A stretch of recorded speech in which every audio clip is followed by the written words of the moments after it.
Before we before y'all get recording, because I don't really want to talk about Triple H's booking on the recording. I'm just gonna just get it out brief.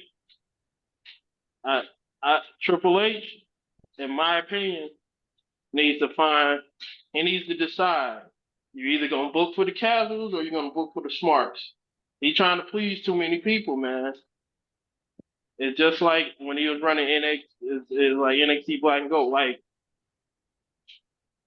I'm gonna tell you why I think he tries too hard to please both, because he'll do stuff like the Y6, but then he'll do stuff the smarts love, like these long, boring matches. Mm-hmm. And like, for example, Brian Breaker versus Ilya Dragunov. I knew you was gonna say that. And then hell, I even listened to Jim Cornette review on that, and I did today. He didn't like it either, man, because he was like, fuck. He said, you got him out here wrestling too goddamn long and he's still great. Like, but that wasn't even my main issue. Your goal is to be developing this guy as a legit killer. Legit killer. Like, he should not, it should be either squash match or maybe 5 or 6 minutes. Like, he can wrestle the longer matches on the fucking house shows to learn how to get better. But these or if you're gonna put him in like a title match or on one of the big events, okay, yeah, he can have longer matches. He should not, on Monday Night Raw, he should not be having long matches. And this is another reason why I say he caters to the smarts too. Like, what was the main thing people were bitching about with Jade Cargill? The smarts. I don't want to see Jade Cargill just out there having squash matches. I want to see her have longer matches, and so she could show her improvement. Fuck that. Like, I was listening to there's a wrestler who used to wrestle named Matt Morgan. He wrestled in WWE and TNA. I don't know if you're familiar with Matt Morgan. Yeah, I remember Matt Morgan. Yeah, sure. Yeah, he basically he made on like Wrestling Inc. or something now. Yeah, okay. I'll listen to him. He said if he was booking Jade Cargill, and this was before this Clash of the Castle bullshit. He said this after the Piper Niven match. He said the match itself was solid, but he wouldn't never even book those two. He said, if I'm booking Jade Cargill, she gonna wrestle on house shows, but on TV for the rest of this year, the entire year, bell ring, big boot, finish 1, 2, 3, like on television. And I agree with because and people will say, oh, people get tired of it. Well, you don't change it until people they still fucking cheering. Now, if the pops start getting lower, and then okay, you might want to change the formula. But if the motherfucker's still popping, why change something that's working? Like Wardlow was never more over when he was going in, beating people with the Powerbomb Symphony in 3 minutes. Yeah, and doing the taunt, especially the taunt. And I looked at Braun Breaker's when he crushed that jobber. Oh my God! When he crushed that freaking jobber, he was more over than any of these matches he had with Ricochet and Ilya Dragunov. That was the best squash I can remember in a while too. More I think about it. Everything was like beat to beat to beat to beat, done. Like, this is how you introduce talents. Like, obviously, once Braun Breaker gets more experience, that's when he'll have the longer matches. But right now, he's Dragunov. And I got another thing, because I'm trying to get all my negative shit out of the way now. Because I'm gonna try to be positive. But I think women's wrestling stands are literally the worst wrestling fans that exist. See, they're hypocrites and they're not real. Yeah, most of them. I be wanting to tell the truth about women's wrestling so bad. Let's be honest. When it comes to women's wrestling, there are talented women's wrestlers, but they're not as good as the men. They're just not. And they try and like and here's what I'm gonna say. Here's what I'm gonna say. I'm gonna use this as an example. I'm gonna use two examples. Ricochet could do everything in the ring that Io Sky can do. She can't do everything he can do. Agreed. And let's get into y'all know who my favorite, not just my favorite women's wrestler is, but my favorite wrestler, Bianca Belair. Mm-hmm. She's an absolute star, and she should be a star. Yes. But you want to know why she's a star? Because she's rare. Somebody her size, athleticism, strength is rare for a woman. Absolutely. But her husband, who's just a tag team guy, can literally do everything she can do. But she cannot do everything he can do. She can't jump as high as the fucking air as he do on that fucking frog splash. She can't do that fucking, that flip over the turnbuckle he does, that crazy ass shit he does. She can't fucking do that. Like, she can't do none of that shit. I wouldn't put it past her. Does she do? I haven't seen her do. I wouldn't put it past her, but it's not worth the risk for her because she's a much bigger star. But do you think she can jump as high as him on that frog splash though? No.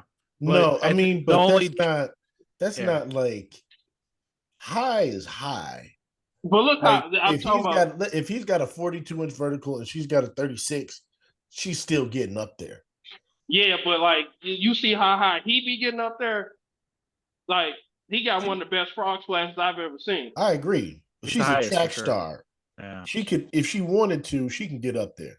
The only aerial move I think she does is a backflip, if I remember, see her doing one.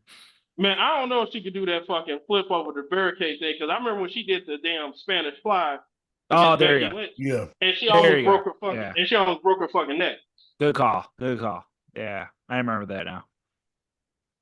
It was just a couple of inches. And it could have been curtains, and she ain't tried it since. It would have been like Brock Lesnar when he did a 450. The shooting star press. Shooting star. And it's not me hating on Bianca. It's just pointing out it's much harder to be a male star in wrestling than it is to be a woman star. That's true. Like, there's a lot more men. Yeah. Yeah, it's a lot more men. A lot more to stand out. It's a lot more to stand out. You got to truly like, and when you're a woman, especially if you got the freaking measurables and like the athleticism, like Bianca's are rare, Rhea Ripley's are rare, Jade Cargill's are rare. Like Charlotte, Charlotte. Montez, he got good size. He's like 6'1", 230. There's a bunch of guys 6'1", 230 though. Yeah. And that's after he bulked up. That's after he bulked. So it's like he seems taller too because of how high he jumps. Yeah. So it like they so when they all talking about, well, the women need to have the men get too many matches on the card. Why is enough women? Because the men are better. They're better talents. If you look at the women talent on that roster, who is truly like not who's been pushed and who's been told who is truly great? Like who are the true great women's wrestlers? AEW, WWE that could go in there and just do some real dynamic shit. Like you could put a title on Liv Morgan. You're not gonna tell me she's great. No, because she has a title. You could and Raquel, she won the NXT title. You're not gonna tell me she's great because she's a former NXT Women's Champion. I mean, she was good, but she wasn't great. No, I'm like it's a lot of good talents. Like, and I'll say this, I'm gonna piss off a lot of Naomi fans.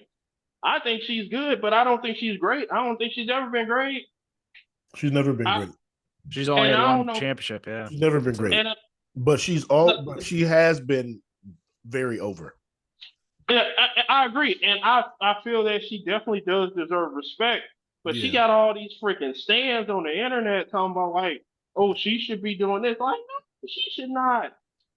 No. Like, She it, in perspective, I get part of it because it's like as over as she is, she's competent in the ring.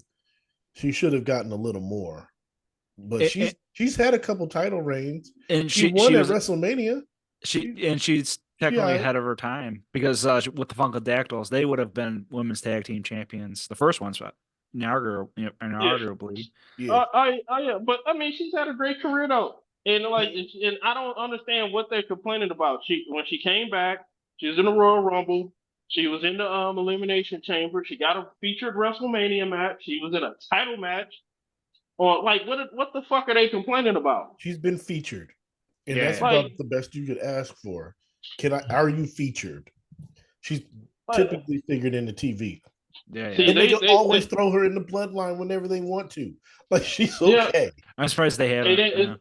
Because I've been saying people, oh, she should win Money in the Bank. I'm like, are you kidding me? Nah. Like you, if you're Money in the Bank, you're supposed to be trying to create a new star. So it should be someone like Tiffany Stratton, Lyra Valkyria, one of these new girls. It's going to be Tiffany Stratton. I'm hoping. I'm hoping Kairi Sane. My money is on Tiffany Stratton, and I've been saying that for months. So I'm like, you.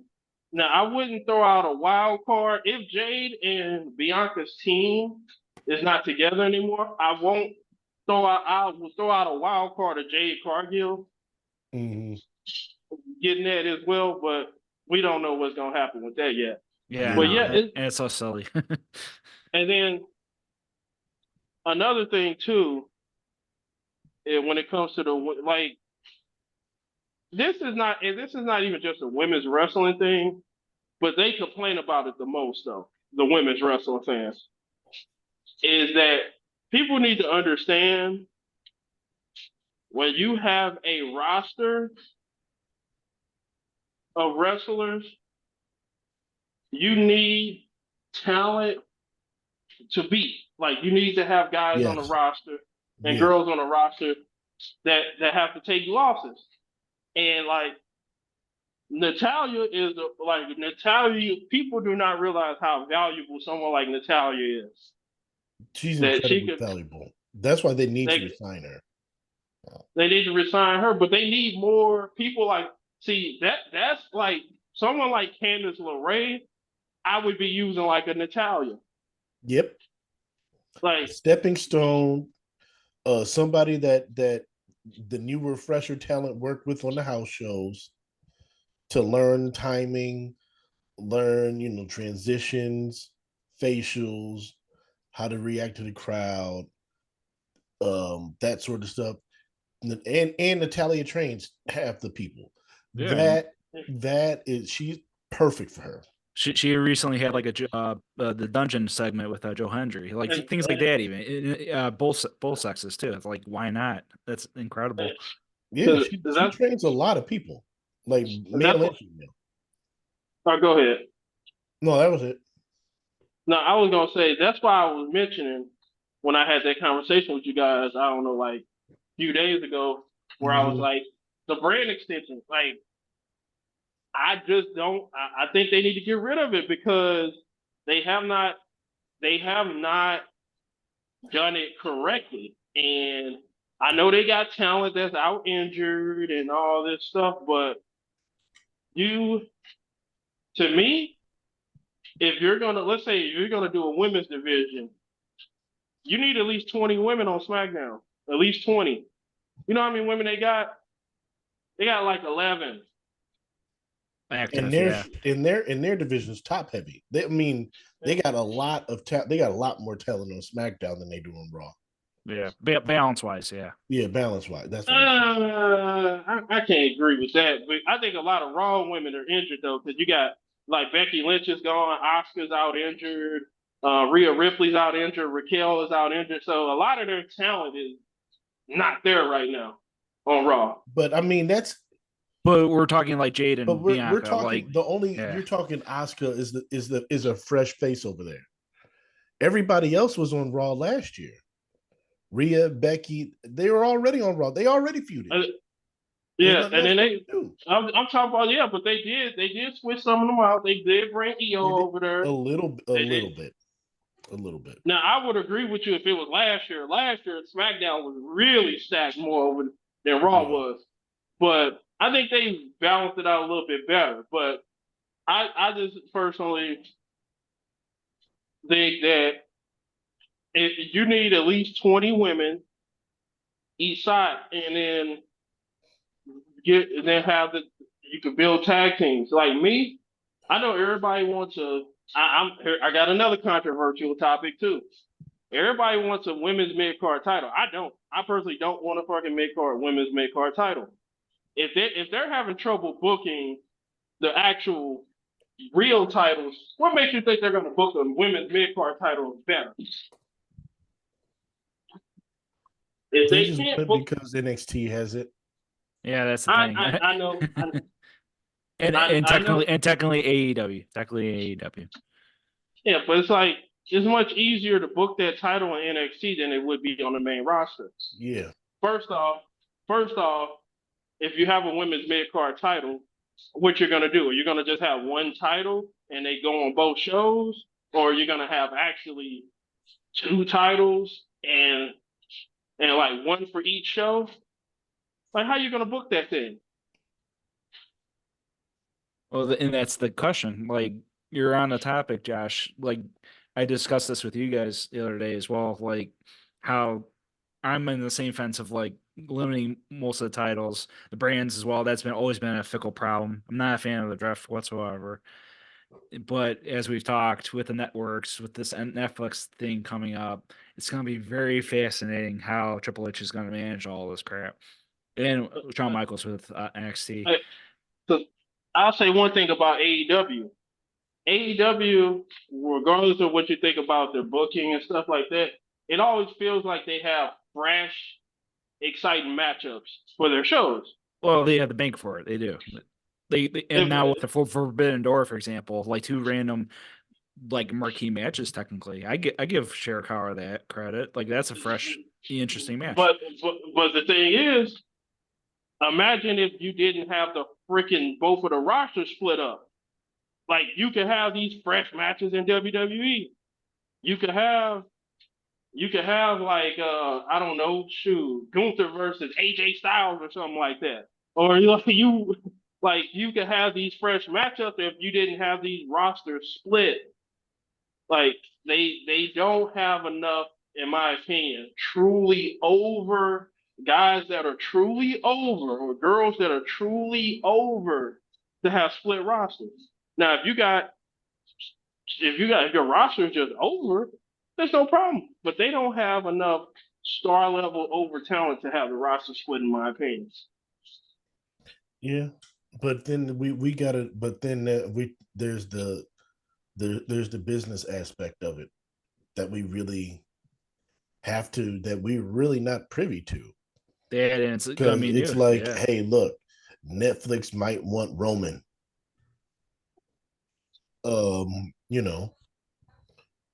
USA might say, hey, look, if they got we want Cody.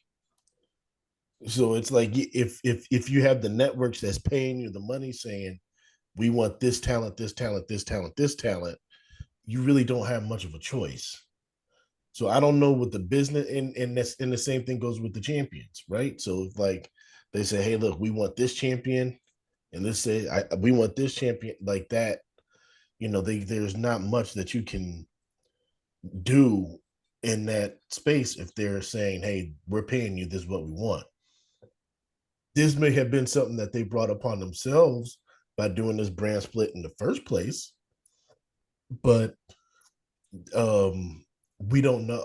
We're not privy to whether that is a real thing or not.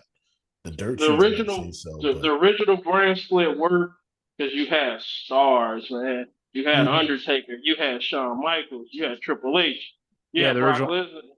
The original drafts too. Yeah. The original drafts too. Yeah, like you had Booker T, you had RVD, You had Rey Mysterio. Like you could just name a who's who of names that like okay they had to split the rosters because they just had too much freaking talent Mm-hmm. and they weren't going to get enough TV time. That ain't the case now. Well, Like they got a lot. it's been They a got a curious lot of. few months.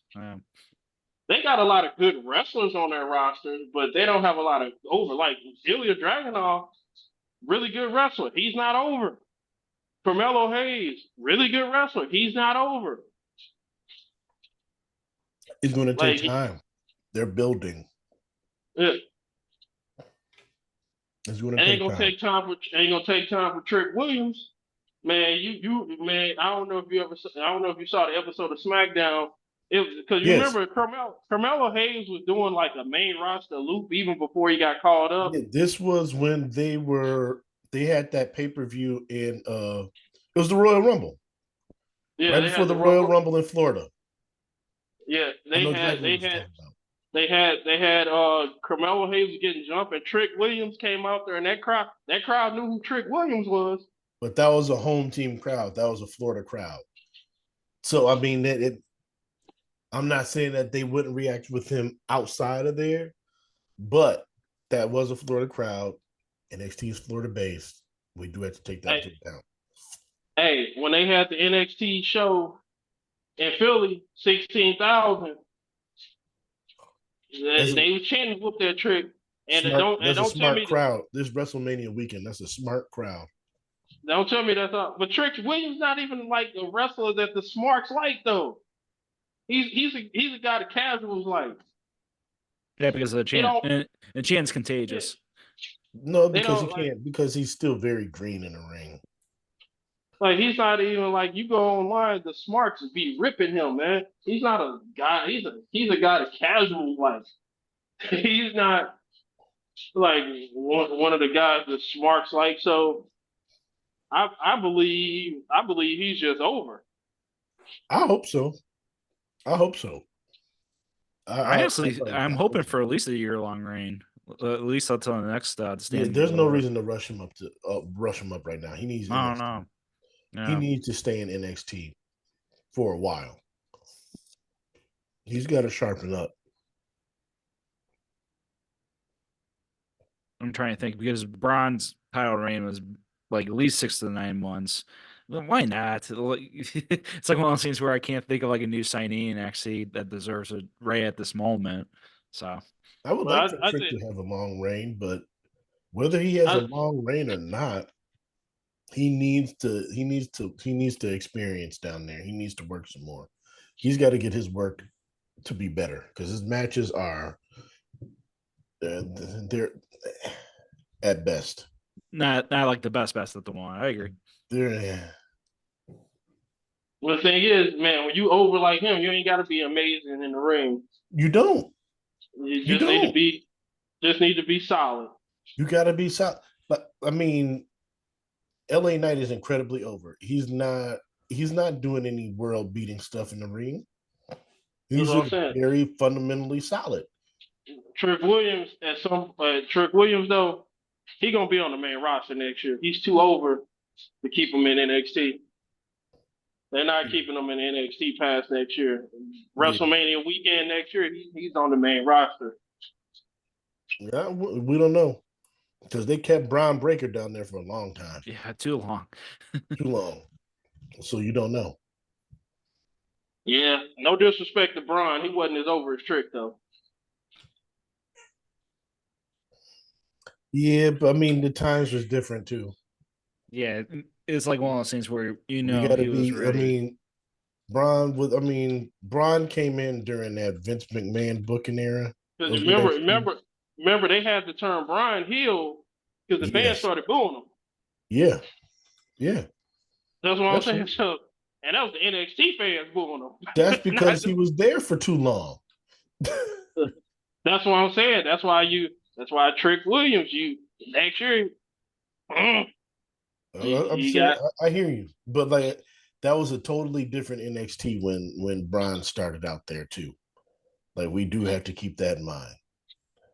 That was a totally that was an unwatchable era of NXT. We did not watch that. So Yeah, but I just had to get some things off my chest on that. But Triple H, when these NIL athletes start coming up, you're gonna have to decide, man. The casual, the smarts. You got to send some of these smarts over to AEW. Like, if you lose some fans, they go over to AEW. So be it. You could gain back a new audience because it's like those booking decisions at Clash at the Castle was just further proof. Like he goes, takes the titles off of Bianca and Jade because we got to give it to someone like Alba Fire because remember she was a former NXT UK champion for like 900 days or something. So she's a good wrestler and she deserves it in her hometown and all that jazz. Oh, we got to keep the Intercontinental title on Sami Zayn because he's such a great wrestler and all this and stuff like that. We gotta make sure Drew doesn't win the title because we gotta do Seth Rollins versus Gunther at SummerSlam.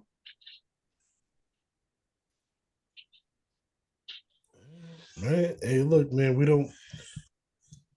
Now I don't have a problem with Seth Rollins versus Gunther at SummerSlam. But Drew though, man, just on fire. But maybe they're doing a double turn. I don't know, but I prefer HBK style of booking over Triple H. I'm not gonna lie. It's hard to say. It's hard to say, mostly because of what they're booking.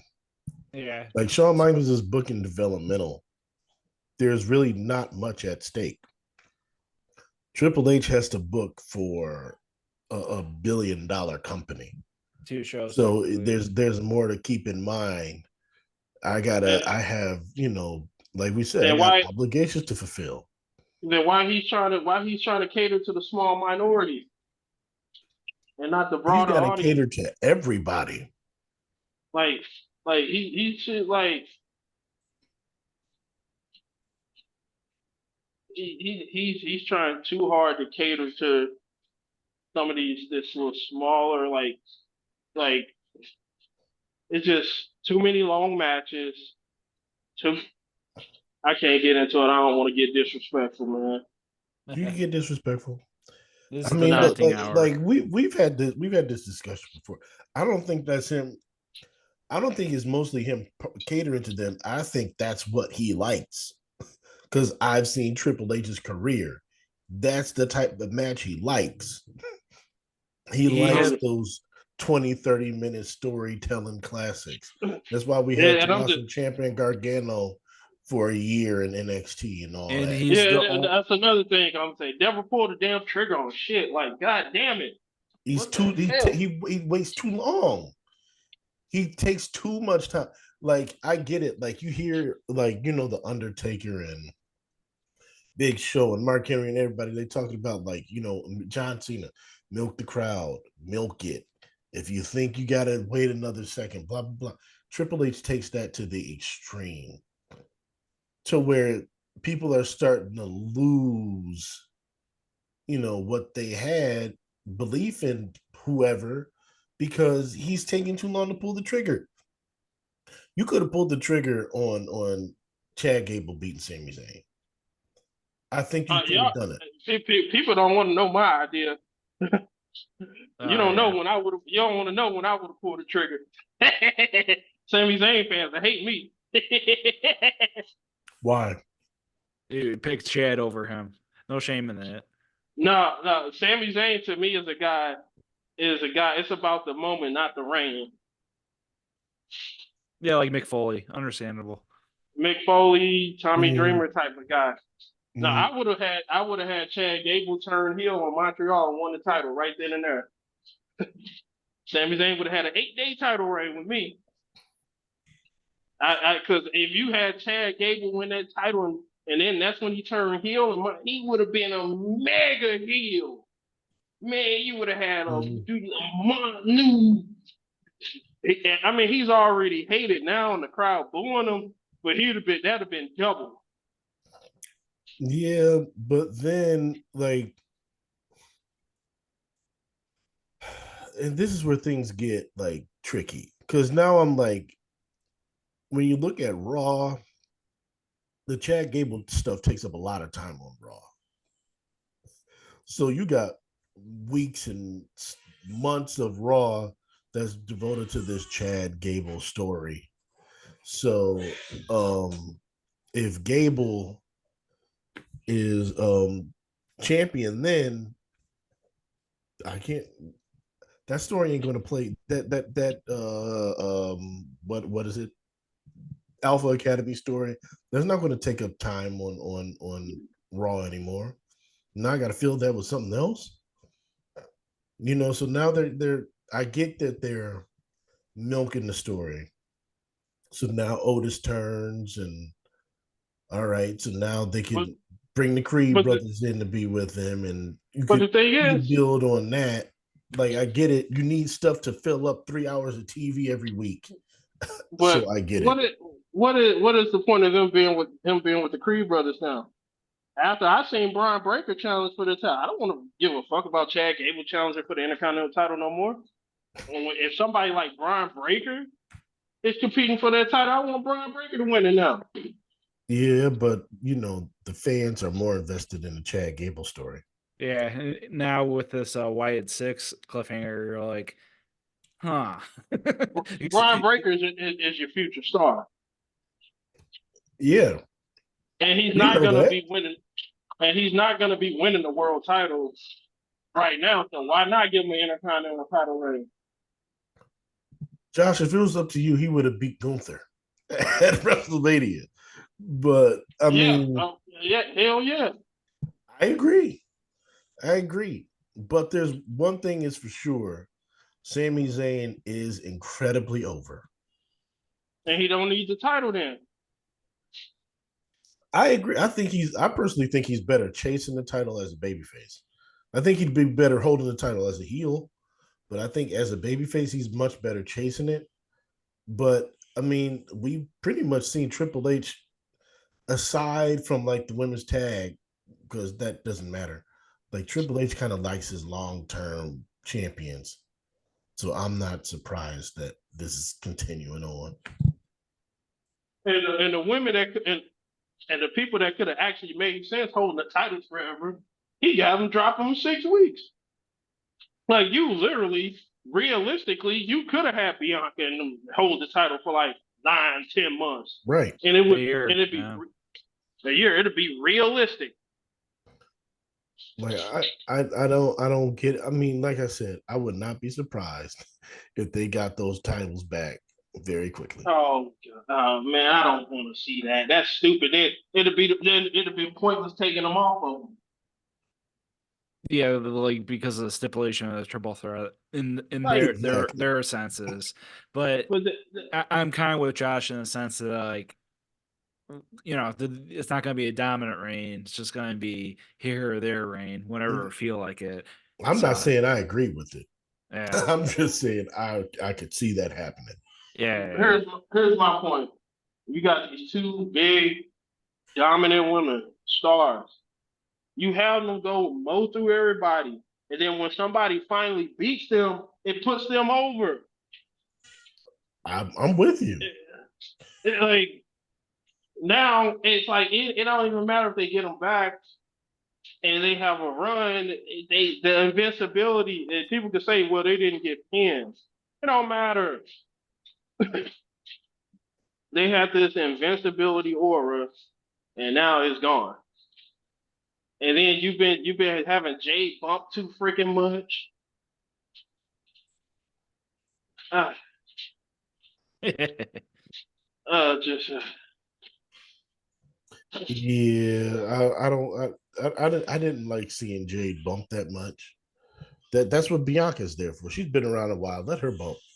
But I guess they wanted to see Jade sell or whatever. like Well, it's stupid, man. and kind of like this is not similar Asuka. This isn't NXT. This isn't AEW. This is the real leagues kind of And thing. y'all already know my idea at the pay-per-view. I would have had them. I didn't like that match for so long. I would have had them beat Asuka and Kairi Sane in like 5 minutes, man. Yeah. I would have had them mow through them. And the funny And thing just is that match was actually a fairly quick match, and it still wasn't quick enough. Yeah, like 8 to 10. no, I it was wasn't. like, That match was way longer than that, man. That match was like 15 minutes, man. That match wasn't 15 minutes, was it? Hell yeah, it was. feels like 10. Y'all thinking of the Candice LeRae Indy Hartwell match. That was long too. Longer than it should have been. That one should have been like 2 seconds. Like Indy getting distracted, whatever. I don't want to get I'm looking it up right now. But Candice No, LeRae getting... that match was longer than that. Shit, that match was 17 minutes, 25 seconds. Wow. Which one? The damn match they won the match they won the tag team titles at. Oh, okay. There you go. I was getting confused with my WrestleMania. bad. I was getting confused with I was WrestleMania. I was thinking about the WrestleMania match. Same. That's my fault. You're right. Yeah, that match was a lot longer than that. Oh. That's what I say about him trying to please the smarts, because he's like, oh, I'm gonna show that they can have a great match. The goal of Bianca and Jade together should not be having great matches. Mm-mm. It should be it's a low pressure situation for Jade Cargill to get better as a worker. Get Jade over. Yeah, get Jade over. She takes the hot tag. She pump kicks. She does a couple strong moves. She tags Bianca. They do their finish 1, 2, 3. And then like she could work on the house shows. Yeah, and the build for each pay-per-view or premium live event is like they'll have like a promo, then a week break, then a match. Bianca will have a solo match, then maybe Jade the following week, then the pay-per-view. Rinse and repeat. I remember people talking about like the issue with Jade Cargill, and I said the main issue with Jade Cargill is the era she's in. And I pissed some people off, but I tell the truth. I said Jade Cargill is a better in-ring talent than Chyna was. Far better. Yeah. Far better. Chyna is more a spectacle, to be honest. But I'm like, I said the difference is Chyna got to wrestle 2-3 minute matches, and ain't nobody, and you didn't have smarts that were gonna bitch and moan about it like you do now. Like one of her most famous ones was the one against Road Dogg in the King of the Ring tournament thing with the cop, and yeah, she sold the moment. That's the whole point of the match, and it was beautiful. She wrestled Ivory in a women's title squash match. Yeah. Imagine if that happened. Imagine if that would have happened today. How many people would bitch and moan at a WrestleMania if a WrestleMania women's title match was a squash match? They would complain. It'll be a big deal. They would, man. They would crash out so bad on social media. It'll be a big deal. Oh, that is what it should be. Yeah, Chyna competing with the men. Why would she even come close to having trouble with the women? It wouldn't make sense. Nope. That's what I think. Like, if Jade Cargill was wrestling back in the Attitude Era, people probably be saying she's one of the greatest of all time. And she's still she's still so green to the business, man, because all those years in AEW, like, she hasn't had that many matches. Well, that's what I'm trying to explain to people. She has not had that many matches because they don't do house shows. Nope. So it's like, all right, you have a match once every month or two, maybe, and you're green and you're only out there for 5 minutes. How are you supposed to get better? There's no way she could possibly get better in the ring. Nope. So, I don't know. That's the weirdest thing to me. I don't know. I guess Tony Khan don't see the value in the house shows. I don't understand. Like, I get if you run smaller buildings, you send the talent out, you draw a decent house, you get money, you get experience. I get it because like the WWE kept back on theirs because it was losing money, right? So it's like, all right, we're not running one every day, but we're running house shows 3-4 times a week. Run house shows. You need to run house shows, man, because these people, you haven't developed any talent. Your idea of developing talent and the reason why it seems like they always got fresh matches is because he either is buying some new talent or is partnering with some new promotion to bring in people, but you're not developing anybody. So I have to rely on these external factors to get freshen things up. And you don't do rematches, you don't do feuds. They have the match and then it's over. They're done. So you book yourself into a place where there's nowhere for these talents to go. Like, who really is there left for Jon Moxley to fight? And then both AEW and WWE got some stand hypocrites. But I said that Okada shit, where he's doing all these jokes and said, "Shut up, bitch." If this man was in WWE doing this shit, they would have a heart attack. Yes, they would. Absolutely. They'd be like, they're disrespecting one of the greatest wrestlers of all time. Or the Shibata cell phone crap, they'd be ready to call WWE racist and all that. They absolutely would. No doubt But about in it. AEW, it's all hee hee ha ha, it's funny. Yeah, they're trying to out meme themselves. And it's not funny. It's not funny. I don't know. Their funny's not funny to me. Their funny's not funny to me. I wonder what we talking about. Some shows that happen. Oh yeah, we missed some shows. All right, so what show? All right, so we did. What shows did they had? Is it Double or Nothing? Yeah, so we missed. We got to do Double or Nothing. Clash at the Castle. Did we do King of the Ring? I don't think we did King of the Ring. King and Queen of the Ring? No. I don't think so. We did the last ones we did were Dynasty and Backlash. Yeah. All right. So AEW they just had Double or Nothing, right? Right after did they have any more? No, it's just no. This was after King of the Ring, but before Clash of the Castle. Clash of the Castle is this past weekend. Yeah. Okay. I guess we should talk King of the Ring first, then, shouldn't we? Yeah, we should do King and Queen of the Ring first then. Okay. Let me see. Oh God, and they got Forbidden Door coming up.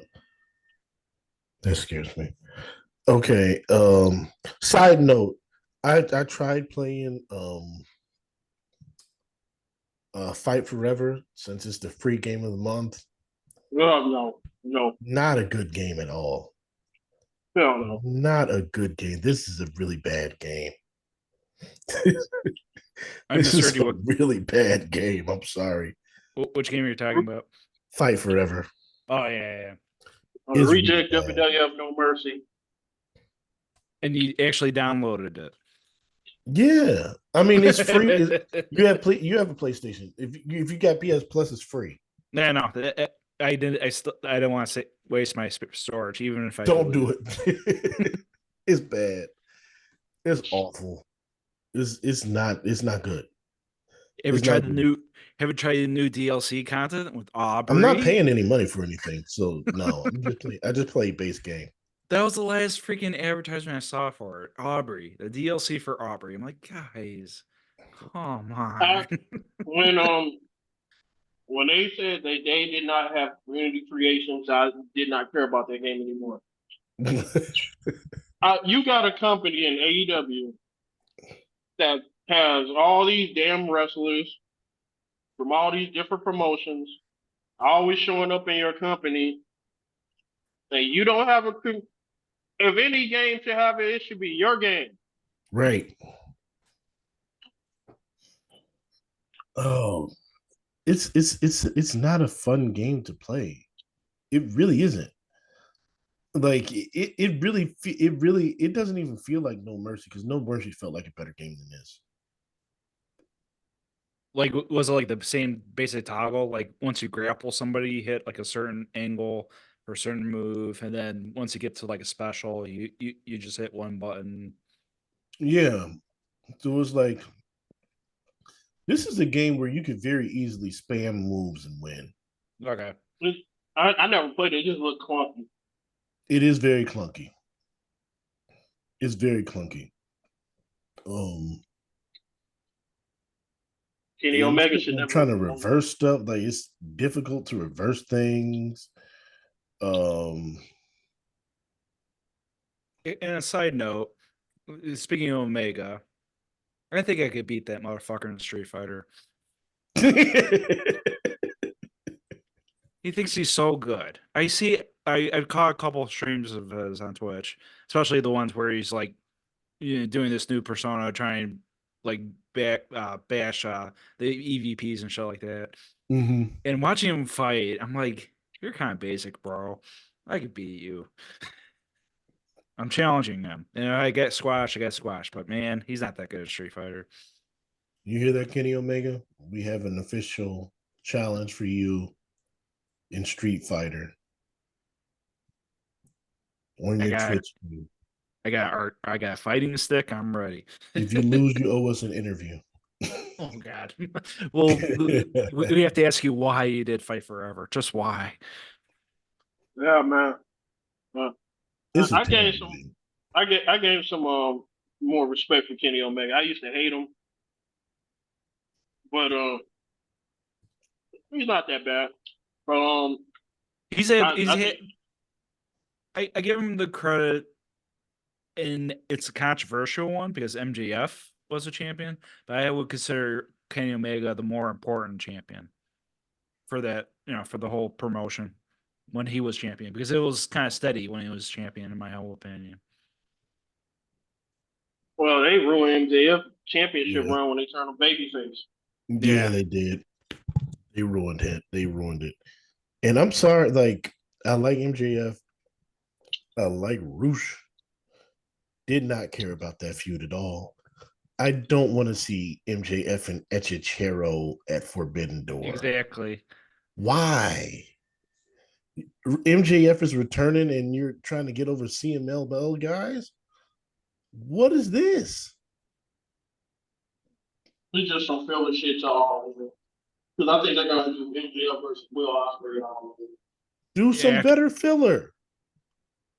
after Osprey probably beats Swerve. I don't think he beats Swerve. I think they're gonna like I don't they've been know. they've been selling like a storyline that he doesn't want to do one of his moves because it hurts people or something. Yeah, because of the Danielson match. So I think he's gonna like hesitate and Swerve's gonna win. You're hoping he does because you don't want Swerve to be a transitional champion. No, but it's because of, I'm I'm thinking of all not gonna in. lie. I'm not even gonna lie. I'm gonna be honest.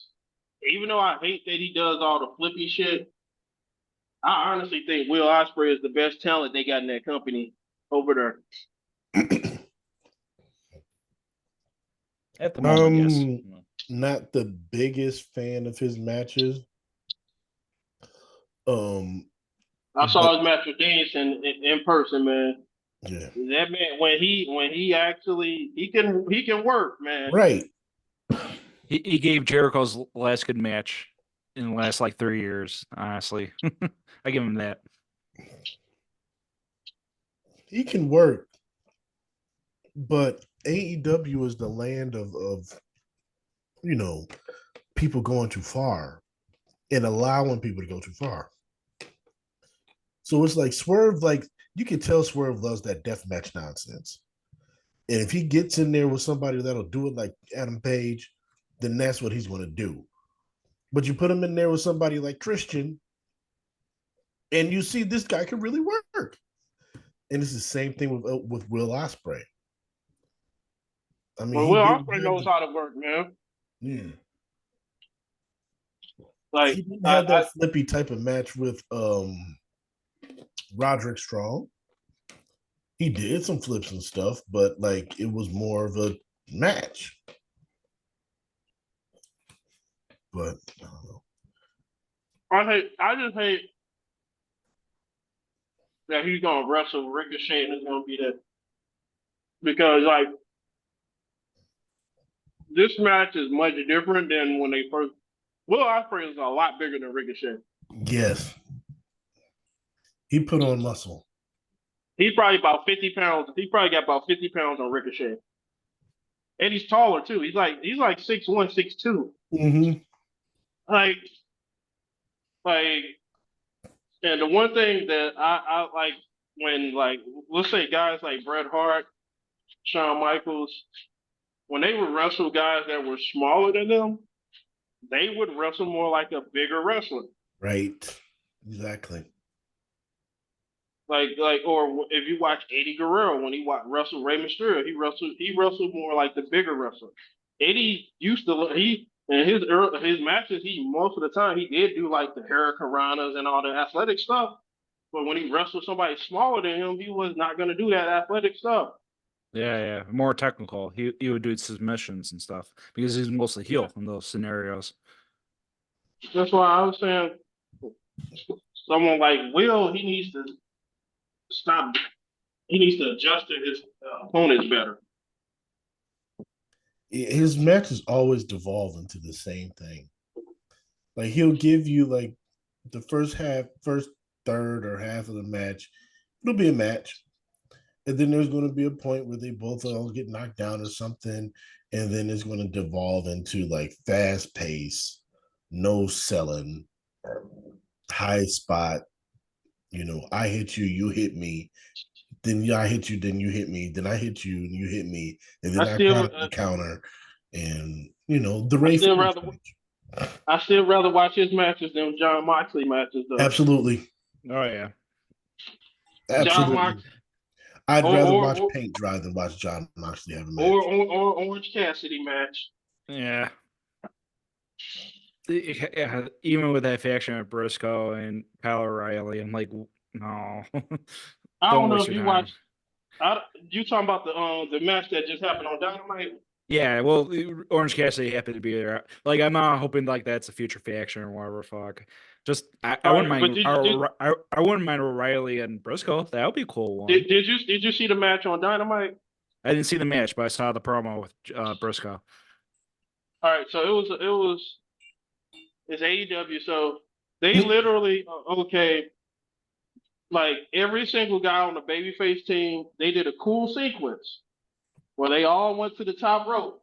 One guy hit a splash, other guy hit a splash, other guy hit a splash, and then Orange Cassidy hit the last splash because he was the legal man. I'm like, that's a perfect creative way to end a match. Mm-hmm. 4 guys hit a splash on somebody. That's cool.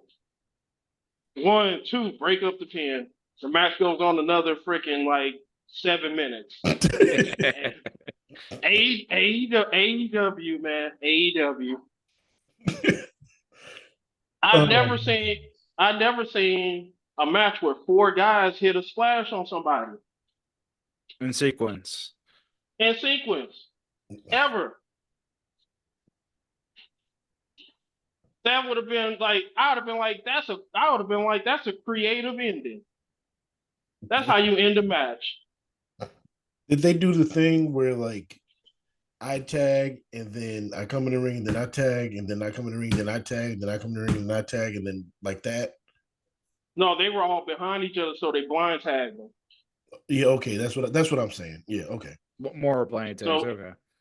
yeah, so one guy it was on the Which isn't turnbuckle. really a tag, but that's fine. No, Sounds but like they a had tag. Nobody really they, tags anymore. they held the tag team rope though. I watched. They held the tag rope. So one guy But they was on slapped the the guy on turnbuckle. the back. Yeah, That's not a tag. But that's blind tag. Blind tag. As long as you hold on to that's not a legal tag. You have to slap the hand to be a legal tag. The blind As long- tag been going on since. But That's classic. It's fine. That's nitpicking. I'm nitpicking tag team wrestling that I know they don't. Everybody does that nonsense now. As long as I touch the body part, it's cool. That's no Diddy. That's essentially what everybody. I do like blind tags mostly as strategy, just to diverge. When it's just like a regular one and they're standing and they're healthy, I agree. It should be a regular hand slap tag. It's more with like more even with if you do the blind with tag. You yeah, go more back with to the the etiquette days than in the anything. 80s or whatever when they would run to the ropes. The guy would hold his hand behind his back and do the tag. Like it'll still be like it'll be blind to like the person, but it's not blind. Like, hey, we still tag. Like it's just it's nitpicky. Okay, Jim Cornette. Okay, Jim Cornette. It's nitpicky because I just get frustrated because I'm like everything is a tag. Oh, I slapped his leg, tagged him in. No, like I'm not like I could give you some leeway, but just like being able to just slap any like part of the bot, that's not what it's meant to be. I don't know. But I guess it's like playing tag outside. So whatever. What is this? Okay, all right. So what were we doing? Oh, King and Queen. King and Queen in the ring. All right. King, Queen in the ring, blah, blah, blah, blah, blah, May 25th, 2024. Okay, so first match. Okay, is this the first match? Oh, this is the pre-show. Bianca and Jay defeat Candice LeRae and sorry, Jack. Indy Hartwell. What was the time in that one, by the way, if you see it? Yeah, 8 minutes is probably too long, but that's okay. Yeah, exactly. Candice LeRae was doesn't. definitely too long for that match. I don't even care anymore because he took the titles off of him, so I don't even care.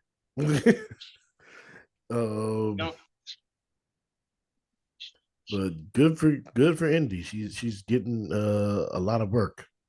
She's trying. Liv Morgan defeated Becky Lynch 16 and a half minutes. Oh boy. Man, I thought the match was okay, but Becky was out there working hard, man. She worked very, very hard to try to make this work. She worked very, very hard. It was just like, and it's like I said before, Becky, she's great at like she could tell the story, she can lay out a good match and everything, but she needs somebody that's going to provide a little sizzle, a little excitement. Liv Morgan ain't that. No. Liv Morgan, ultimately, her title reign gonna come down to like the storytelling aspect of her and Dom, and her Rhea. Yeah, that's what it's gonna come down. And possible descension of Judgment Day if there's a nonsense there. I guess I don't know. I mean, they really could refresh Judgment Day, or it looks like they might be. Well, they're trying with Carlito. Yeah. Yeah. If you notice, they don't like on TV. She don't even freaking wrestle. No. It's a story with them. Yeah. Like they don't. She just a story with them. She wrestling on the house shows. But I heard like on the house show she's still wrestling as a baby face though. And why? Yeah. Because I think Stan fans. I think it's the story that she's not really truly a villain. She just wanted her revenge on Rhea. Then why are you going after Dom? Revenge on Rhea. Yeah, just She nonsense. said she's gonna take everything that she finds value. I don't know. I'm trying to make sense of it, but make sense of something that don't make sense. Yeah, I'm not going to try to make sense of that. And this was like what I was trying to touch with Josh earlier with the female male ratio with talent and stuff. It's also booking, because female booking storylines are very rare. Like we rarely have the in between without a title. Like in my mind, this angled a story with Liv doesn't even need a title. It really doesn't.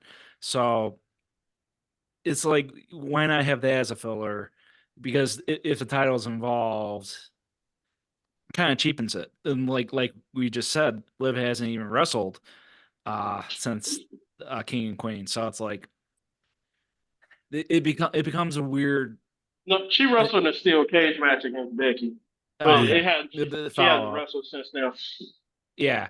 So what I'm trying to get at, because it's not only a talent ratio, like you pointed out, Josh, which I agree with, it's also a booking. Like booking's just not there. Storylines are just not there for expanded, like a Randy Orton type of story, where it doesn't need a title. It doesn't need to be a title match. It just needs to be a legend match kind of thing. So Yeah, but they got a Raw deal too. they do. It's just Rhea got hurt. yeah. So that's a hurt. That's one, and then Becky didn't resign. Yeah. So your two champions are gone. I know, but what I'm trying to get at ultimately, And Oscar got hurt too. And yeah, then Asuka got hurt too. you So name like it. you lost three credible champions in one I know, month. no shame. So But like what I'm I trying, get the yeah. story that Liv is kind of the central focus of the story that they were going to tell with her and Rhea, with her coming back. So like I get how they're trying to work that, because they really don't have anything else outside of that. Yeah. Man, they better hope Rhea can come back. Yeah, they better hope Rhea can come back, because it's not looking good. It ain't looking good at all, at all, at all. Because with the Rhea's the only thing that makes this thing work. Like you can't have her going after Dom every week with no payoff for months until Rhea gets better. I was about to say she's about almost 2 months since her shoulder injury, right?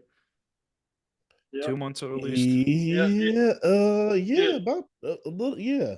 I think that injury is at least. I think that injury is at least 3 months. So SummerSlam. Yeah, they said she's rehabbing because she's trying to get it through rehab and not have to do surgery. Yeah. Okay. No shame in that. Just check her Twitter. She'll tell you. Oh, yeah, she's one of the most active and kind of flirtatious. Yeah, she breaks kayfabe too much for me. But that's Good- another story for another day. Yep, good old buddy enjoying his life. That's messed up. Let the black dude hanging. Match 3: Sami Zayn defeated Chad Gable and Bronson Reed. I remember that. This was a good match, actually. Bronson, he does good matches. NXT, I always liked his matches for superweight. Excellent matches. I didn't like him in the beginning, but he grew on me. I liked it overall since day one for me. The matches were fine, but when we review the other show, it just the overbooking kind of gets annoying sometimes. So. Yeah. Well, yeah.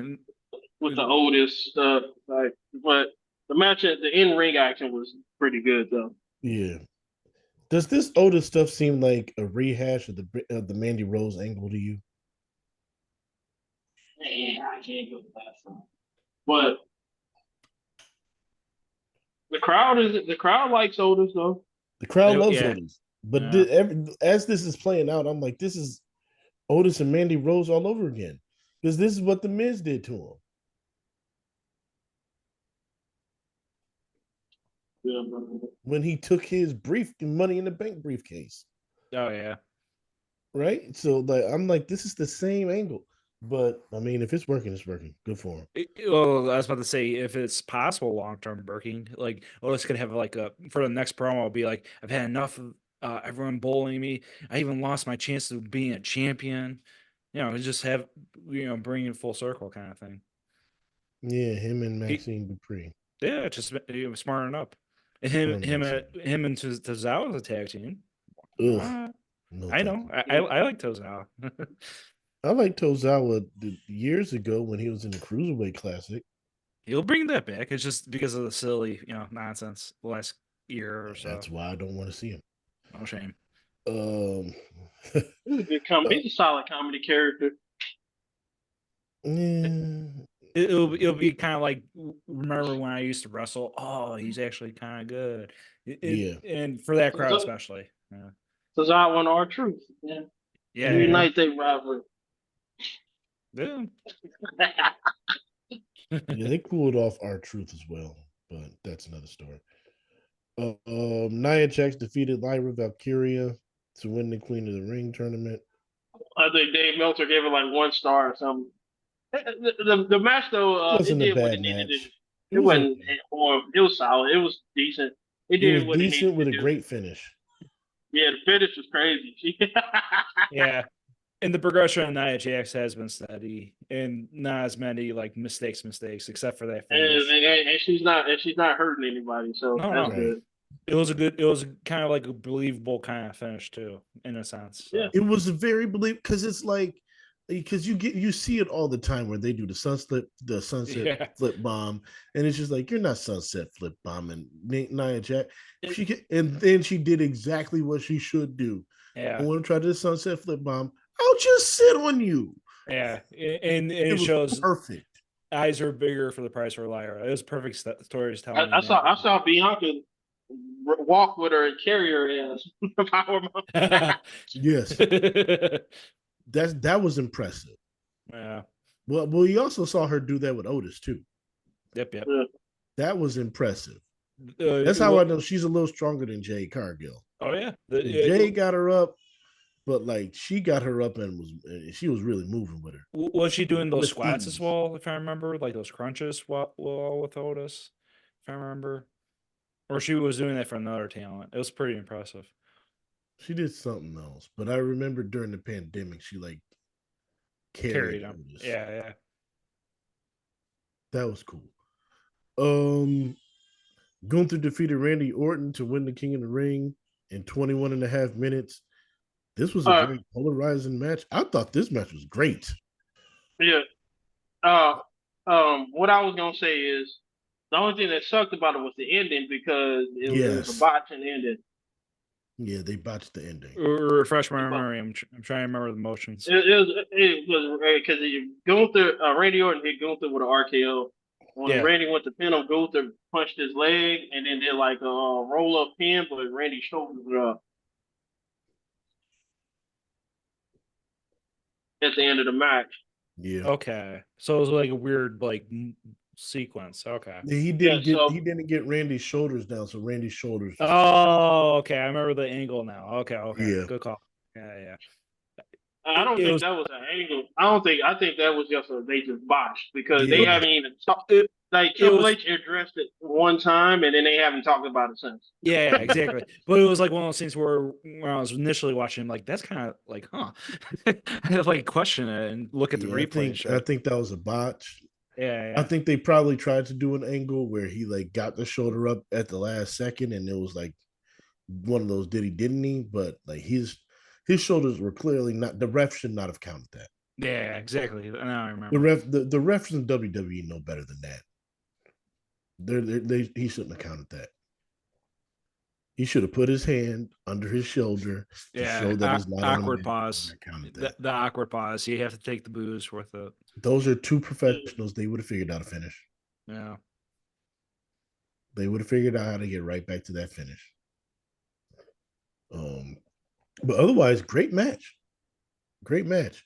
I like that they added the stakes of getting a championship match at SummerSlam for winning. Bring it back, yes. I much rather prefer my King of the Ring the way it used to be, a 1 day, 1 pay-per-view tournament.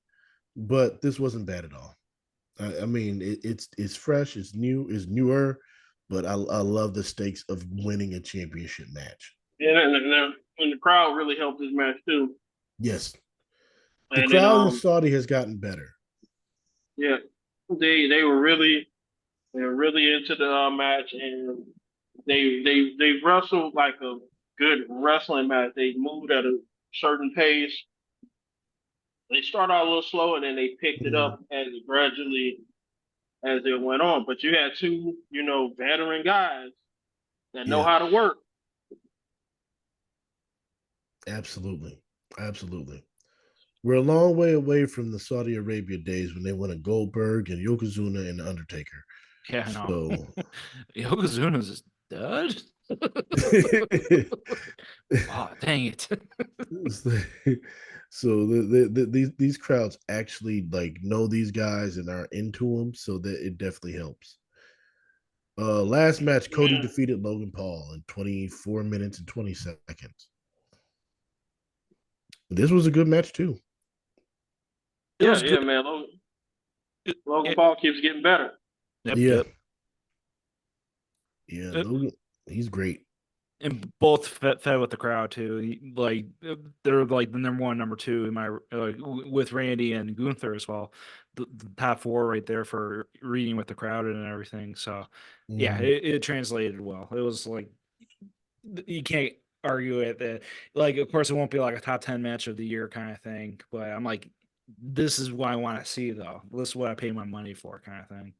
Yeah, it didn't need to be that. It was a good, solid title defense on a C pay-per-view or a premium live event or event, special event, whatever you want to call it. Yeah. And did what it needed to accomplish. It did what it did. It gave Cody a challenger. The story getting to it was weird because it made it seem like it was going to be title for title. They kind of cleared that up at the last second, but they had a good match. Great match. Overall, what grade would you give it? I would give it B minus. Like it's one of those ones where I like it structure wise, booking wise. I like it a little bit more than Backlash in a weird sense. But Backlash is relatively smaller. Backlash just had the better energy and the better memorable moments. Mm. It's just a matter of like spacing it out and comparing to our following WWE one as well. It's like, man, but I have a funny feeling I'll like the show more than Money in the Bank because I'm not crazy about that card at the moment. Yeah, Money in the Bank. I thought it was a solid show. I thought it was a solid show. I give I'm around B minus as well. I thought the last two matches really helped that card, but I thought the triple threat helped as well because I really did enjoy that. So I give it a solid B minus. Yeah, I'm in the same boat. I enjoyed that show more than Clash at the Castle. Okay, there, yeah. So Clash at the Castle that's gonna be a confusing show for me to rank because the in-ring action was solid, but the booking was terrible. But Yeah. we'll we'll get to that when we get to it. But I give this like a B.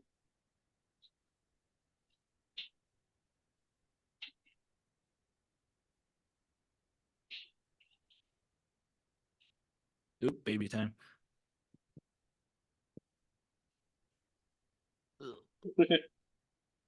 Yeah, I know. We got commentators now. We got audience, live audience.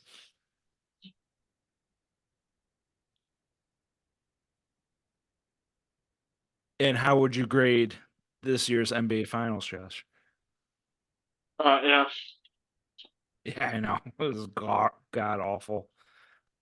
Yeah, the NBA Finals wasn't good this year. I don't know. But overall playoffs, interesting. Like the first couple rounds were relatively tight. Then it got kind of looser as the rounds went on. Yeah, the first couple rounds were pretty good, but the conference finals and NBA finals were terrible. Yeah. Like I didn't expect like the Mavs to like all like have like nail biters and make it epic. I was I was thinking, Celtics right off the bat, but at the same time, I didn't expect it to be this week. I was like, come on. Yeah, the Celtics, they got the team itself much better overall team. It's just I think you just really saw the difference between a number 1 seed and like a number 5 or 6 seed or whatever the hell the Mavericks were. Yeah, yeah. You It's just saw kind the of trigger. yeah, it's kind of refreshing. You kind of need more of those mid tier teams sneaking in kind of way. It's not just about being the hottest team. It's also having the favorable matchups, the teams you know you can beat. So it's tricky. It's Yeah, like if yeah. it's Boston won six. They won well, 64 games this year, so they were gonna yeah, be favorites against anybody. yeah. Well, with the Celtics case, they were in the East, but East has gotten better in general. So I was very suspect with their seeding and how they're going to finish it off. But hey, they shut me up. They finally did it. So many Bulls fans mad as hell about this trade for Josh Giddey. Well, I'm not a Caruso fan, but who they traded for, I'm like, oh my god. Joke's Reinsdorf gonna was, be fun. yeah. He's gonna look for all the 15-year-olds in the area.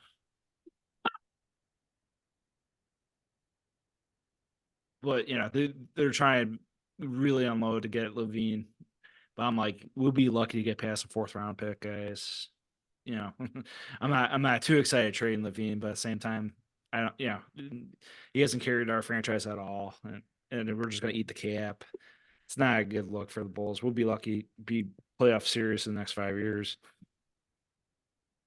Man, what happened to the Bulls, man? Well, they they tried to do the Reinsdorf method. Just have solid veterans, people that you can sell tickets to. They will be competitive, but guess what? Either injuries or just lousy play or inconsistent coaching. It's just not going to get us there. Last 2 seasons proved that. Billy Donovan has to get fired. Yeah, I'm surprised he even kept his job for so long. That's the thing. And he's a good mind, but it's similar to Fred Hoiberg. Kind of like you like the guy, you can see like his methods, but it's probably better, stuck in with But college. Billy Donovan, he hasn't been there that long. I'm No, sure. no, but he's now with Iowa State, and they've been relatively Yo, competitive. Miss Jill Boylan. Oh, that fucker! Worst coach ever. He tried to be. I'm trying to think of his name now. Coach for the Tips. He's trying to be like Thibodeau. I'm like, not gonna work, buddy. Don't got Well, a Derrick Rose on this team. yeah, we've had some interesting coaches after Phil Jackson. Bill Cartwright, I didn't mind him, but lousy teams. Uh, Vinny Del Negro, the first coach of D Rose, he had something, but I'm like, not the right guy. Then Thibs, of course.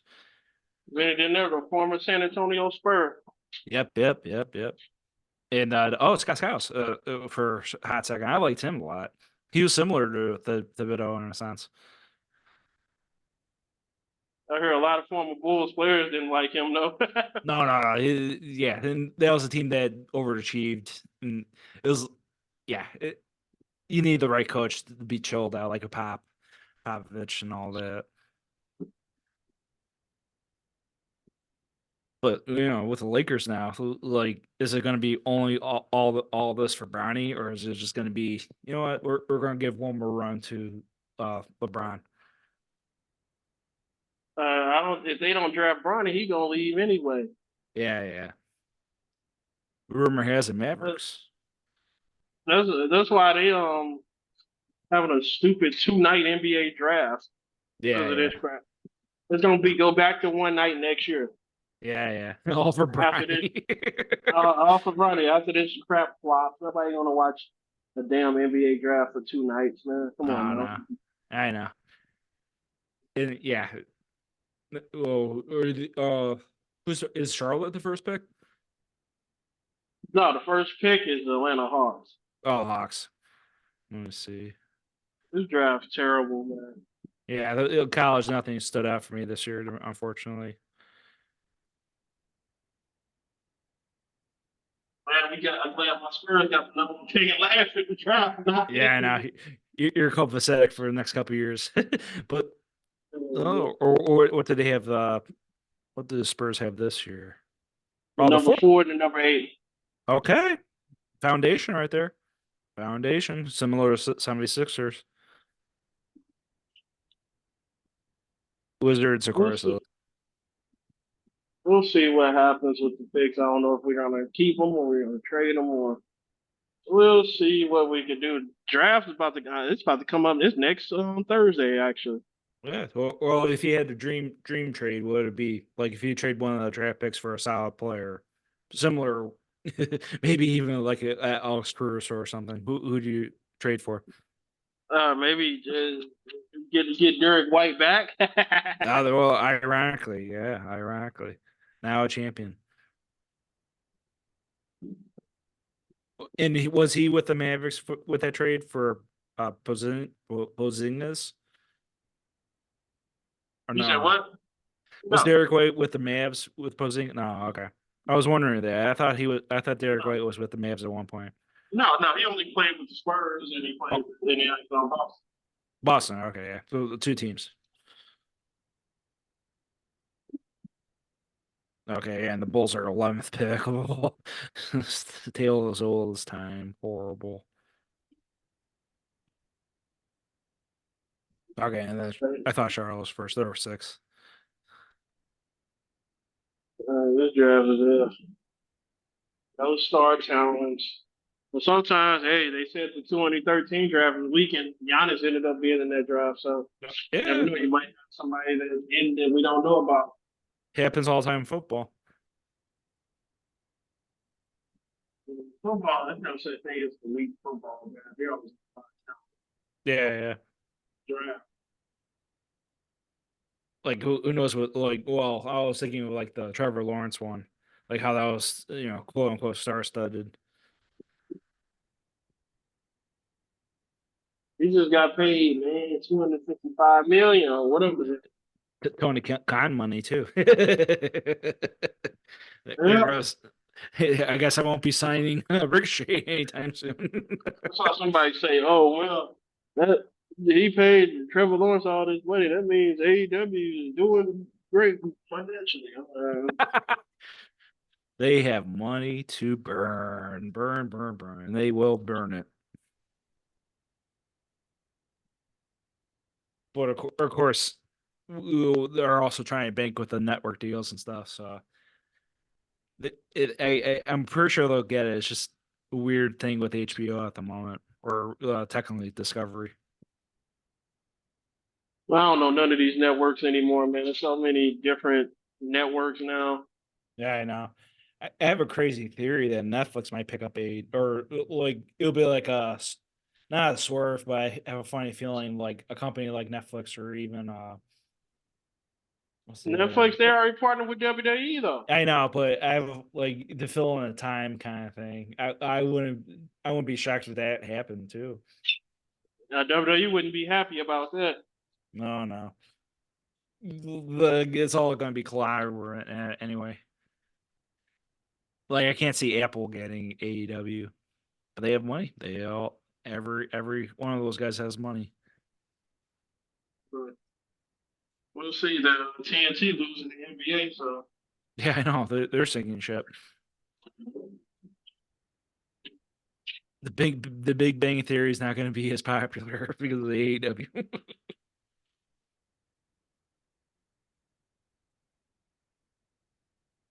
you watch the Big Bang Theory. Well, just before I make sure I watch it before I turn off AEW. I don't think I've ever seen an episode of it. Is it actually good? Nah, it's a horrible show. I don't like it. I was kidding. Oh, It's like one of those like sitcoms where they really like try to time out every joke. There's moments, there's like here and there cute things and nerdy things that they say, but it's like, is it better than Married with Children? nah, Married with Children's goat. That one's a better show for sure. I prefer my lewd and crude. That was the Al Bundy. That's a classic, man. I don't watch too many white comedy sitcoms for real. I ain't gonna lie. But No. Married with Children was good. Yep, yep. The what's the show with the rabbit? Oh, the Greg the Bunny. Yeah. That's a good one. That's a funny one. You Underrated know as the heck. name, you know what I'm talking about though? Yeah, yeah. It was on Fox, if I'm not mistaken, back in the day. Yeah, man, that show was funny, man. It Yeah, had it the was. guy, it had the kid from Malcolm in the Middle on there. Yeah, yeah. And then I'm trying to think. I think it was like the Chris, the voice of Chris from or Robot Chicken. Yeah, and That guy. I think he was the voice then of. they had the Ray Charles hit the road, Jack. Don't you come back no more, no more, no more, no more. Hit Yep, the yep. The road, intro. Jack. Yeah, that's so funny. Yeah, yeah. I'm with you with that. But yeah, dude, we have like shows like Friends that suck. Like I was never really a This show's so sitcom guy. overrated. Exactly. I did like In Living Color. I did like Martin. I liked Cooper. I like Sister Sister. I like in between all these other shows. I like Yeah. TGIF here and there. I don't know how Friends was so. How do people like that bullshit? I like Boy Meets World was good. Yeah, TGIF, bro. That was a good I'm one. trying to think. I'm trying to think of all the white comedy shit sitcoms I like. Home Improvement. Yep, it was cool. Full House. Yep, yep. Trying to think of all the classics. These white sitcoms suck today though. No, there's no more good ones. I'm not even that crazy about The Office. They suck. I gotta tell Jamal that Oh God. It's just to like get his there's just not a reaction. lot. Oh, we're both in the same boat. Like we have our friend Edwin who's like, I like Friends. I'm like, living I know. single, yo. I remember when man only had one podcast with him. He Oh does y'all yeah, anime podcast, don't he? Though. yeah, yeah. And yeah, he's that fan. I'm like, come on, bro. He's a fan of what? Hmm? Friends. He likes Friends. Ugh. He like, yeah, he watched it. I'm like, come on. Like, I remember my mom and my sister would watch it, but I'm like, it's not funny. I did like Seinfeld Mm. though, but once I got Yeah, into no. Yeah, Seinfeld was solid. It was solid. yeah, and then sure enough with Curb Your Enthusiasm, I'm like, okay, this is a great show. Oh yeah, yeah. That's the show right there. Curb Your Enthusiasm. Oh But yeah, yeah, man. I still have to watch the final season. I'm trying to see do they got the AEW rating because I know NXT had a good rating. Or you said NXT because they've been climbing close to 800,000 if I'm not mistaken. Well, there was 724, but Oh, okay. the key demo was 0.26, one of Hmm. the highest they've ever had. Because Okay. everybody loves talking about the key demo. Yeah, yeah. And they're trying to do it for the younger. They're definitely aiming for the teenagers. Whereas AEW is trying to get like the Attitude Era range, I guess. Oh, that's Air fans don't want to see that bullshit, man. No, no. Like I'm like I haven't been to indie crowd show in a while, and I feel like it's probably like devolved. Like I can't see it like being a consistent like range in terms of age and sex. Because when I went, it was relatively young, like college age to 40s. I had never seen any senior in my heyday, but I would assume now it's like no gauge whatsoever, either super young or super old. Yeah, I agree. The demo. If you had like considered the indie crowd now, what the demo is, because I'm not sure if they would watch Uh, AEW. Yeah. oh man, Nobody get. I mean, the demo is the demo. I mean, it does make a difference, right? But like at the end of the day, how many total viewers are you bringing in? How many eyes are you bringing into the product?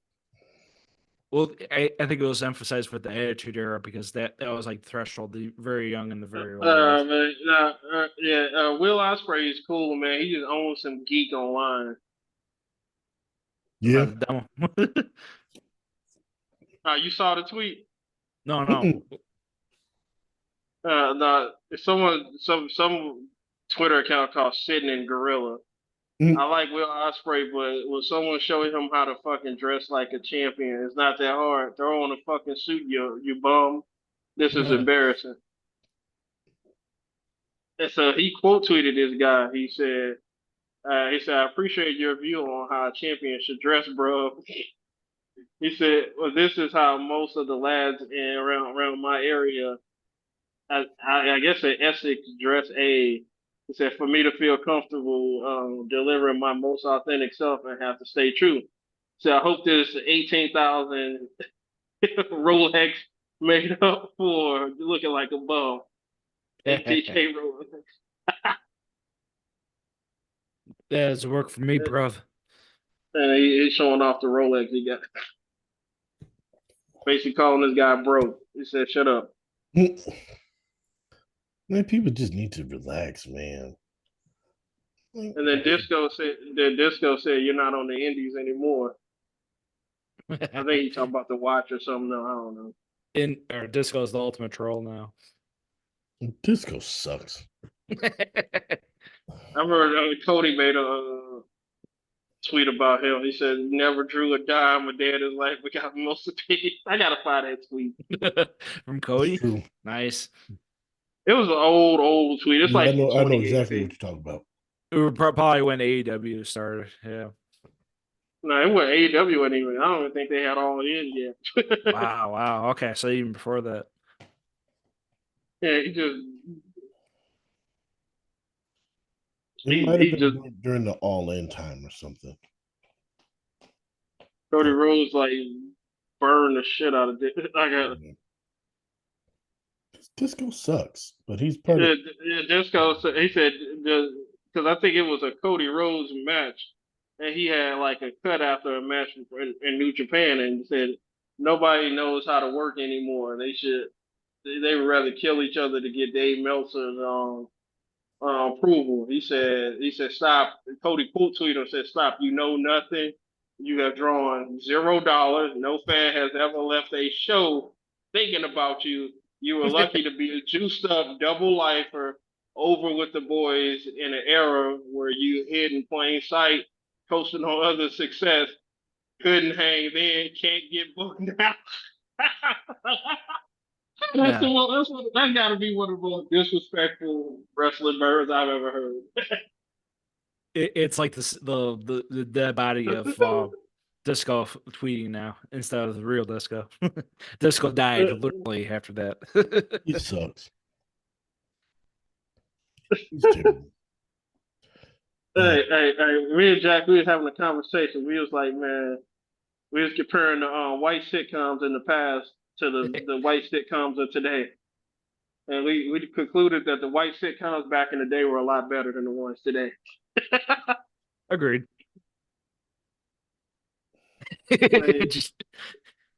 And of course, like there were bad ones like Friends back in the day, but not today's even worse. Yeah. What are the white sitcoms of today? Like, what would we count as a sitcom? Well, we're bringing up Big Bang. Like Big Bang Theory, The Office, all this bullshit. The Office is solid. I'm trying to think of like modern. I know the Giant. The Office is only good if you've worked in the office. Like, if you haven't worked in that office environment, the Office would not be good at all. It's terrible. Yeah. But once you get into the office environment, it's hilarious because you start to see like those characters and those things play out, and you're like, "Dang, that's relatable." Big Bang Theory. I thought the first couple seasons were interesting. I thought they were kind of funny because they were like geek culture stuff references, but they weren't like the focus of it. It was just kind of like thrown in. Yeah. I think of the Big Bang Theory the same way I think of like the New Day. Because New Day, like in the beginning, they had like a lot of black cultural references that they did, and like if you were in the culture, you were like but if you're not, you're like I don't know. And then it just became too much, and they did too much. And I think the Big Bang Theory is the same way. Yeah. Um, what other white sitcoms are there? Modern Family's is cool. Modern Family's all right. Like the Goldbergs had like a weird run. Like they had a lot of season. Like really? I like Parks and Rec. Okay. I like Parks and Rec. Office Spirit Child. Yeah. Yeah. Oh man, I just seen a funny tweet. It said Goldberg is opening one final match. Who would you have your ideal final opponent? Somebody tweeted Bret Hart, and it's a no DQ match, and Bret has a gun. Just like that Stone Cold meme. He's got a gun. I love that like Bret Hart has maintained the same disrespectful tone when it comes to Goldberg all these years later. He's the funniest bitter man I know. He is hilarious. He is hilarious. What was He's that quote? bitter and he has every reason to be. What was that quote he said about the obituary for WCW? What did he say? I know he said something about Vince Russo. He said he was just another dumb moron. Yeah. I think I texted you all. Like Yeah. watching that, like who killed WCW thing, like within the first 10 seconds. Like within the first 10 seconds, he was like Hey, you got one of the best, funniest videos on YouTube. It's called Bret Hart Buries the World. Yes. Oh, I gotta check that because he unloads, man. He doesn't hold back. He doesn't care. That was, and then there was one point when Bret Hart and Cameron were like aligned for some reason. It was very strange. Yeah. But oh my god, this dude was simping hard. He said, just Simping? like why? Yeah, why would somebody even tweet something like this?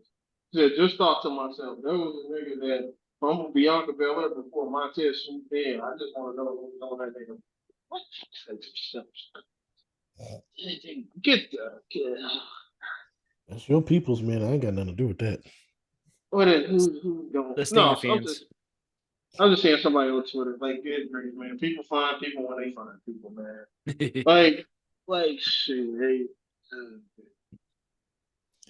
They're very funny. It's yeah. Twitter is so ridiculous. Like I don't even like the prime age of Twitter is gone, man. The golden age of Twitter has been long. It's been dead a long time. It's just gone, man. They got. Those tweets don't really bother me that much. It be the new, the SJW, and Yeah. they are just. That's just a sign of the times. Like outside of wrestling, people are the same way. Like I got Jack, you were talking about Money in the Bank. You wasn't looking forward to it. Yeah. I had a controversial opinion about Money in the Bank though. Tell. Like you know how they always want to be like, well, we got to have this many women's matches. I feel the Money in the Bank women's ladder match should be the only women's match on that show. I don't blame you for that. I really don't. But you know, they gotta cater to them. They gotta cater. That's why I say it's false propaganda because it's not a good enough women's Raw match to be on that show. Not enough good enough women's SmackDown match to be on that show. Yeah, no, 100. I take 100% some time to build towards, because we know what the SmackDown women's match is going to be at SummerSlam already. We know that. Yeah. Yep. We already know that. There's no reason for Bayley to have a match at Money in the Bank. And then like Liv, who the hell is she going to go against? Exactly. I was about to bring that up. Good. Yeah. Zelina Vega. And they was like, they had a wrestling Zelina Vega. That's a Raw match, bro. Like that's not a match to be on Money in the Bank. Not at all. If you have them two girls wrestle at Money in the Bank, that is some agenda bullshit, and you can't say anything otherwise. You were Yeah, just trying to put. You were just trying. I don't care how many matches. Like Triple H likes to do the 5 match. It could be 7, 8 matches on that show. That match still wouldn't be good enough to be on that show. exactly. I was going to that angle as well. That's partially why I'm not anticipating it. I don't want 8 bloated matches, premium live matches before SummerSlam. Let SummerSlam have the 10, 12 matches. Let have Money in Yeah, Bank because people want to see Money in Bank. Have 5 or 6 matches there. That's it. I think. Well, you already have. You pretty much already have 4 guaranteed matches. They're just not fully set in place. Now Yeah. the confirmed match is Damian Priest and Seth Rollins. Yes. But you know Cody's gonna have a match, and you're gonna have 2 Money in the Bank ladder matches. You're probably going to have the Sami Zayn match too, if he's not. And you're gonna, you're gonna they're setting it up, and it might be a fatal 4-way for the Intercontinental title because they had Sheamus go against Braun Breaker. That match got interfered by Ludwig Kaiser. Yep. Yeah. And then Braun Breaker hit this crazy spear on Ludwig. I saw that. So full extension. So they might have a fatal 4-way match for the So that'll be your 5 matches. I'm like I've been wanting there to be more matches on these shows. I've been wanting like 6 or 7, but I'm like, you know what, Triple H, keep it at 5. Keep it at 5. I'm perfectly fine with it. Me too. For this is a B pay-per-view. I don't need any more than 6 matches. I love the fact that these C pay-per-views that they're doing in these other countries, 5 matches. That's all you need. That's all you get. 2.5, 3 hours. Perfect. I ain't got no problem with that. I like it too. You can watch it and then go have your rest of your Saturday. Right. And then save the bigger cards for the bigger pay-per-views. I have no problem with it at all. I'm happy about it. I was talking to LV about that after he talked about Double or Nothing or whatever, because he kept saying he wished, he said about 4 or 5 times he wished the matches had more time. And I'm like, where are you going to get the time from? And he's like, well, I don't really mind a 5-hour pay-per-view. I'm like, I do. I do not want. Is he AEW fan perchance? Is he AEW fan perchance? Oh, he's a big AEW fan. Yeah. Explains it. He does wrestling reviews on everything. So okay. And you talked to him. Cool. But to be fair, we're going to be fair with him. He is a legitimate women's wrestling fan. Okay. Yeah. He's a legitimate women's wrestling fan. He's an authority on women's wrestling. I would say. Fair. It's more of a sense of okay, so something tells me you're an AEW fan. No, he actually knows what he's talking about, but he has biases though. Yeah. It happens to the best of us. But I would rather chat with him than some of these other stands though. Absolutely. Especially the women's. Yeah. He's good. What else we got? Double or Nothing? Double or Nothing. Speaking of AEW. Oh boy. You skip the pre-show matches. We don't care. Yeah. we cut off 90 minutes that way. Wasn't it 92 hours for pre-show? Yeah, they had 2 pre-show matches. They had Thunder Rosa and Deonna Purrazzo. I wish I was the main card. They on the freaking pre-show. That should have been main card. No. I didn't mean to cut you off. I didn't mean to cut you off, but it was one of my guys that I follow on Twitter. A guy named Slack Slick. He's a cool guy. He's a cool dude. Mm. He was telling me that. Have you ever seen Queen of the South? Yeah, Reina del Sur. Yes. So you familiar with it? Mm-hmm. Familiar. They got the American version and the Mexican version. Not that I know. He was saying that he think like a character like Thunder Rosa having a character like that would be something that he thinks she could pull off. Yeah. Like that type of character. I think her character is fine the way it is. In general, similar to Tony Storm, kind of like an evolution. You know Just who like you know whose character would be good for that if they had her? Serena and MLW. Exactly. You already Okay. knew where I was going with it. Okay. Yeah. I don't know why she Selena ain't De La been picked Renta. up. Why the hell AEW ain't picked her up yet? I don't know. I don't know why she hasn't gone AEW or WWE. I don't know why they haven't picked her up. We already know why WWE don't fucking value managers, man. It's a dying breed now, unfortunately. Yeah. So AEW is her best shot. I mean, WWE, they'll get every once in a while. Like when they Zelina Vega was a great manager until she decided, like, I want to wrestle. I know. I wish she was a hybrid. Yeah. I don't know. It's no shame in it. As long as you do promo, people are sell. People will get invested. Of her and Andrade was great. I love it. It was. I still do. It was the best. It was the best he had when he was most over.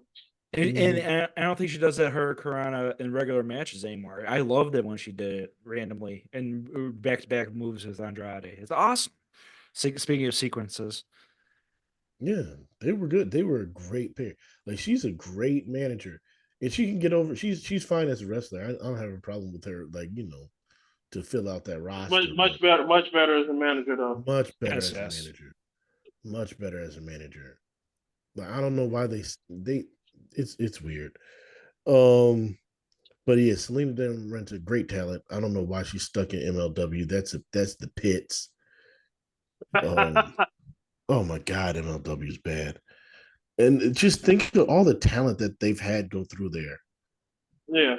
And that product stinks. Whatever. But Deonna Purrazzo, Thunder Rosa, good match. Nobody saw it. Straight behind the main card. What was it? Oh, the Acclaim versus the Cage of Agony. I did not watch this match. I can't tell you nothing about it. Yeah. Don't care. They've killed the Acclaim. But they're trying to bring it back in a sense. They're trying to bring it back. They're getting the title shot. They're getting the title shot. They are. Because they don't have anybody else left. They haven't developed any new talent. They buried. I remember everybody. AEW got all these great tag teams. People were saying that like 3 years ago. Where they at now? Buried. All of them buried. Legit buried. Except for Bang Bang Gang and that was it. Except for Bang Bang Gang. That's it. And this is the problem. Like when you're match based and not story based, once you have the match, nobody cares. Like you got the Young Bucks and FTR. But aside from that, you got all these people that had one match one-offs and that's it. And it's like, all right, we don't want to go back to that match. So who are they supposed to feud with? Yeah, I know. They just wallow. It's the weirdest thing. Whatever. I don't care. That's their problem. First match, Will Ospreay, Roderick Strong. Will Ospreay won to win the international championship, which is which championship is that? That's one of their championships. I don't remember. Yeah, it's not continental, it's international. Yeah. Oh yeah, international. My bad. So many fucking titles now. Like this need 2 mid card titles. You don't need 3 mid card titles. Like, come on. Yeah, I know. They started off three mid card titles. That's not including all the Ring of Honor titles or the women's. Oh God. Anyways, I thought this was a good match. Yeah, it's been a while for Roddy. The only thing that distracted me is Guy Gammer killed himself doing one of the spots. Yeah. As in Will, if I'm trying to remember now. No, it was one of the guys, one of the jobbers from I think it was Taven. Oh, right. Okay, I remember now. Almost broke his neck. Like, dude, yeah, that was awful. And unnecessary. Outside of that, the match is pretty good though. It It was a good. little too long. It was a little too long, but it A was little good. too long. I agree. A little too long. I thought it was a little too long. I think this is one of the matches where LV said he wished they had a little more time. And I'm like, it was 18 minutes. It was 18 minutes. You made a little bit more fucking time, man. And I'm Man, like, once that match got to like the 12-minute mark, I was like, man, they need to wrap this shit up. Yeah, right? 12 would have been perfect time. 12 would have been perfect time. Like 10 to 12 minutes is perfect for an opening match, man. Like you don't need 20 fucking minutes, man. Like Nah. unless you're doing unless it's like a WrestleMania, like Yeah. I mean like All In or something, man, it's like highly intense. Like I know this is two great workers and stuff, but like there's not no time match, man. Come on. No. To the internet nerds, it probably is, but Okay. So we got that. So Josh, how do you feel about this match? Because I remember you saying you wanted Will Ospreay to lose to kind of get that undefeated curse out the way, and instead he wins the championship. I don't have a problem with it now because I didn't think he was freaking wrestling Swerve at Forbidden Door. I thought they were gonna hold off on that to All In. Exactly. But it's gonna happen. So I don't have a problem with him with it because I don't think he's gonna beat Swerve. Because I don't have a problem with this match anymore now. Yeah. I mean it's Ospreay. He's over. It'll be interesting. This was the match that had the story of like he didn't listen to Callis, right? Yeah. Yeah. And then also getting back to the Swerve point, there has not been anybody in AEW history that has ever held two singles titles. Not yet. No. More I think about it, no. Not even tag team with a champion. So you think about it. Mercedes Moné, I say a singles title. He's the tag team champion. And he has the world title. But Mercedes Moné is more than likely winning that match with what's her name, Stephanie Vacher. Yeah, she's more likely gonna. I don't think they're gonna have two scenarios where somebody's gonna be double champ. Because then you kind of like, it's not like the person, like one of them's not gonna feel as special because it's like he just did it twice.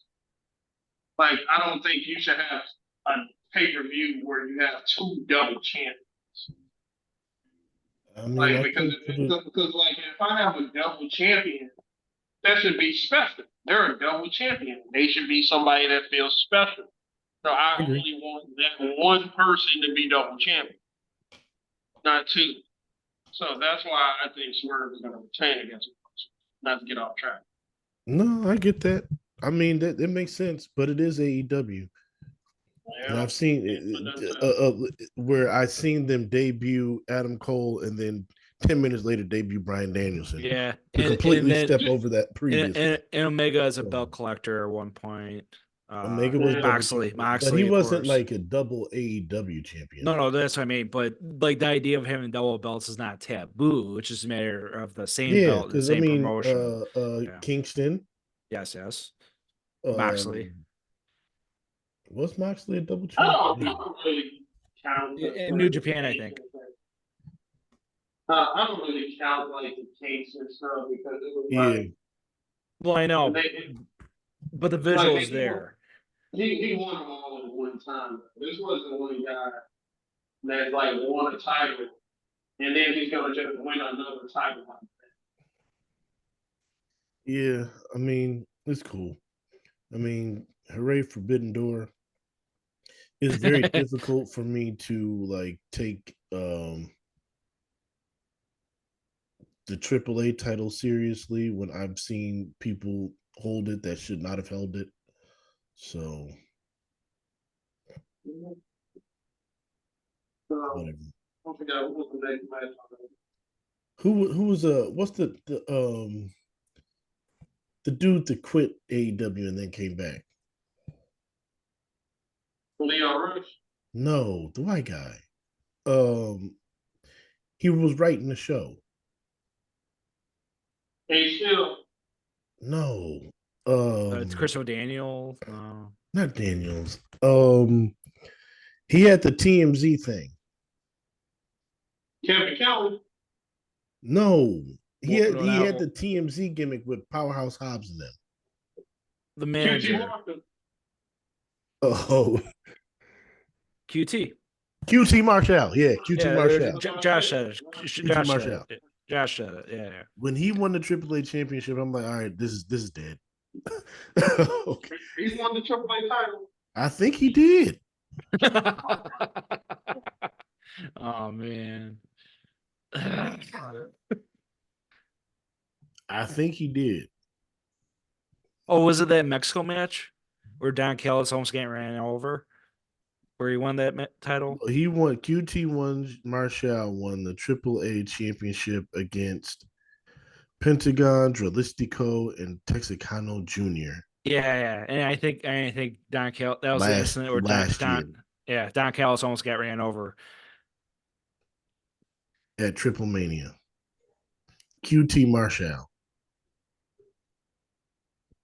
Why should I ever care about that title again? I'm sorry. So like that's what bothers me with this Forbidden Door thing. It's like what they've ran through all the New Japan people, so now they got to bring in CMLL. Yeah. It's ridiculous. now you're just doing it just to do it. Whatever. That's not my business. Oh God.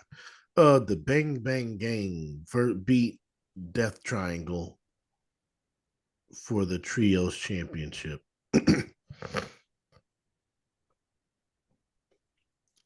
No comment. I do like the Bane. I do like the Gun Boys. Because this was the match where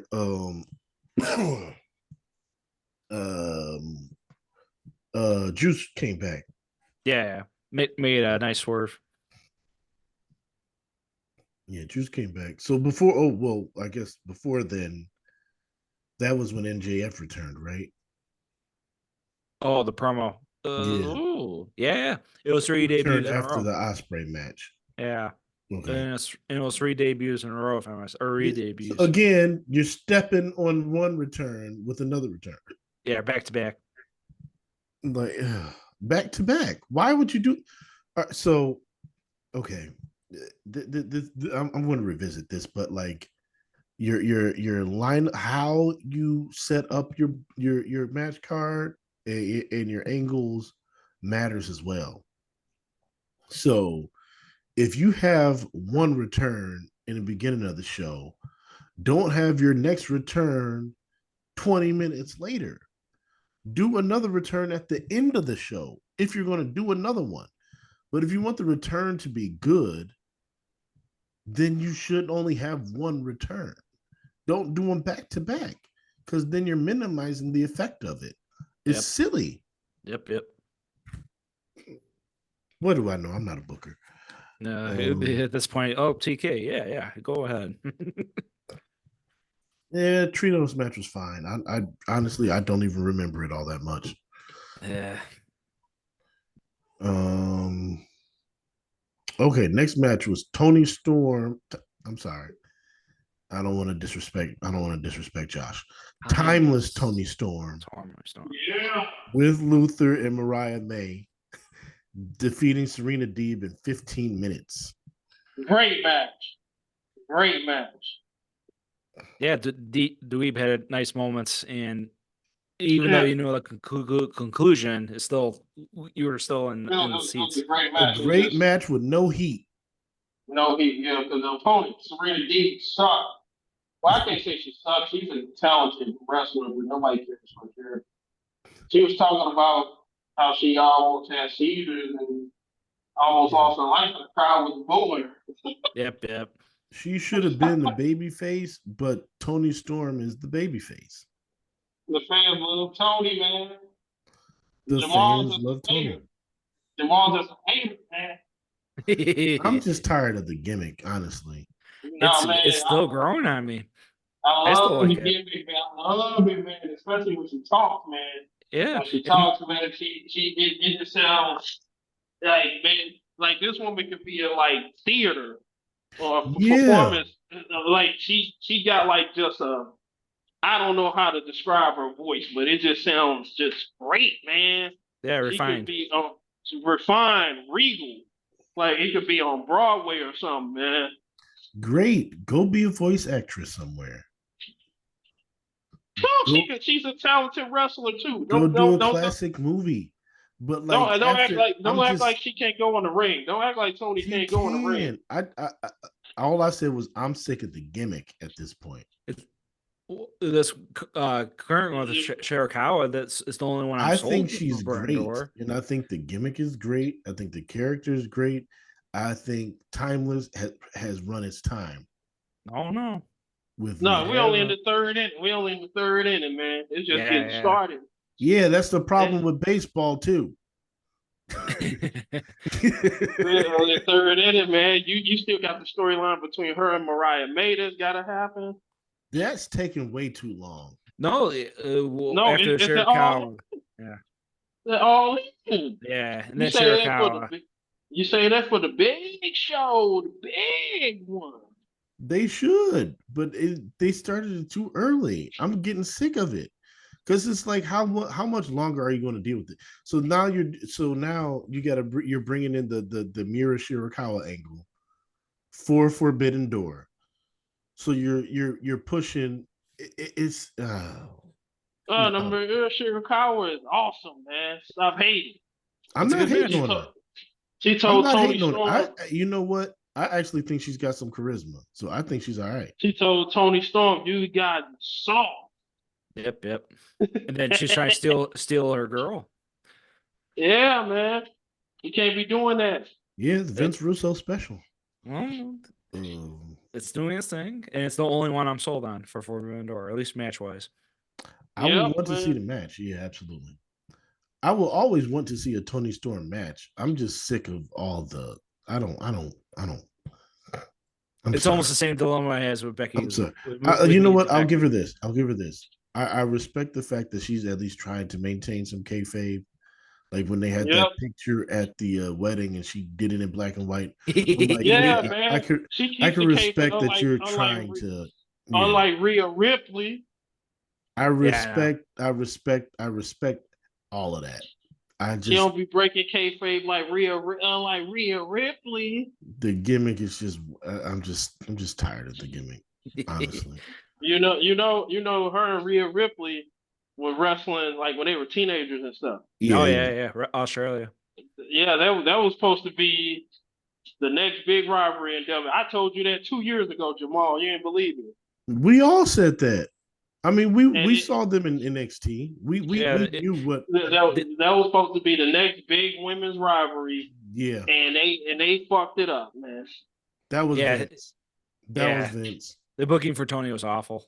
And then like they're literally like the same age. Maybe Tony's like a year older, but they're still in their 20s. Yeah. And then they had that UK tournament. And that was planting the seeds, as it were. Yeah, I mean that was a big storyline in NXT UK as well. And then the thing about Tony is she don't do dumb shit in the ring. No, she's very sensible. Yep. Yeah. I wouldn't say she's restrained, but she definitely does it for her gimmick. Yeah, she can give you an exciting match without doing anything too stupid. And it's almost a similar dilemma I have with Becky. Like I respect her like a million times over and over. It's just a matter of like hearing their notions. I'm like, come on. The one thing I'll say about Becky is that she found a way to find with the character. Yeah. Because to me personally, because me personally, out of all the women in that group, I think she's by far the worst wrestler. Like, and I'm talking about like not even close. Yes, it's not close. I agree. It's not close. It's not. And what That's partially why I'm annoyed with her. but she found a way to get the character over, and she found, and she's smart. Like, cause I remember, with Becky, people saying she's going to AEW, but when you listen to Becky talk, Becky is not like Mercedes at all. No, No. Like she's Becky not is aiming for about like. business. Becky She's want about this. business. Becky's business. She do not care about dream matches. Becky's business. And you know what? Becky is the perfect person that they need, because we talked about this a number of times. They don't have those like legacy acts that can do the Brock Lesnar schedule. Yeah. Like she's the perfect person for that. Like I don't need to see you on TV every week. You could get that reduced schedule, so you could be with Rue or Cheese Rue or whatever her name is, and eventually she'll be like Trish, your movies and everything. But every now and then we can have you pop in for an angle for SummerSlam, for WrestleMania, whatever, and it's good. Like there is no Brock Lesnar for women aside from Trish Stratus and Lita, who we don't want to see again. Lita, you had a good run in your prime, but it's over. It's over. And for Trish, that was one of the greatest cheer on tops, maybe the best cheer on top ever for awesome career. Like I would definitely leave in that note kind of thing. Couldn't get Zoe Stark over though. Yeah, well that's the thing. And I won't doubt the notion she will be back, and she could, and she will be more than ready to do it. It's just if I were in her shoes, like Michael Jordan with the final shot, he came back eventually, but it's like you had that final shot with the Bulls though. So yeah, they got they need to move people into those roles, and Becky can move into that role. Charlotte should move into that role. Charlotte at this point should. She's had some injuries. Yeah, Charlotte should. Bailey, I think, should stick around because she's perfect for like those younger talents. And she's only had like 2 reigns. Like you give her at least 2 more reigns. At least. She's fine. She can stick around. When Sasha comes back, she can move into that role because she's definitely coming back. Then those 4 horsewomen get the next crop over. What you have, you got Rhea over, you got Bianca over. Once Jay gets over, once a Tiffany Stratton gets over, like you have that core that's going to be the next generation. Then they could so then you could build up those guys, those talents. So you have those special occasion things. So it's like, okay, we don't have anybody for 5 years down the line. I ain't got anybody for Sol Ruka at WrestleMania. I could bring back a Charlotte. Or Becky. I could bring back a Becky, and it's fresh. It'll give her some credence, that sort of thing. Yeah. Okay. All right. Here goes a run of bad matches. This is when Double or Nothing got really long. Yeah. Orange Cassidy match. Orange Cassidy versus Trent Beretta. I'm not gonna lie. I didn't watch that match. I didn't either. We'll skip it. Skip it. The same match every time. Even this is as a feud, quote unquote. I skipped it. I saw like a couple snippets of it, and I was like, "That's enough." I kind of sorry, Trent. The match after that, Chris Jericho defeated Hook and Shibata. Learning tree, the learning tree. I'm not gonna lie, I skipped that match too. Well, what match y'all skipped? Jericho versus Hook and Shibata. Oh yeah, damn! I did skip both of those matches. That was the longest bathroom break I've had. I told you this is when it got long, because I think it was the NBA game on that. It was the NBA game on that night, wasn't it? Yeah, the first or second one, if I remember, the first or second one. Yeah. That was bad. That Orange Cassidy's match was 13:55. Jericho was 12:40. So we're looking at almost 30 minutes of time. Food and entrances and video recap. Yeah, that's bad. That was a really bad stretch. You got to space those out. Next match, John Moxley defeated Takeshita. Yeah, yeah, I know. yeah. Takesha is like one of the few, like, come on, this guy's got something. Come on, guys. Takeshita needs to get out of there as soon as possible. He's not happy. I won't blame him. I won't blame him. But Goes back I to was like, Japan. well, where you gonna go, man? WWE doesn't have the greatest track record with Japanese talent, and like Sam. they saying that, and they saying like Japan, they said the money situation is just bad over there right now. Yeah, They they said the money still situation is terrible. That's why everybody's leaving. Yep. so like I think he just gotta hope that AEW because AEW is the best fit for him, but it's just I don't know. Like They're, I said this, I go on a record. I said this guy's not the AEW World Champion in the next 2 years. It's a failure. I know. Takeshita has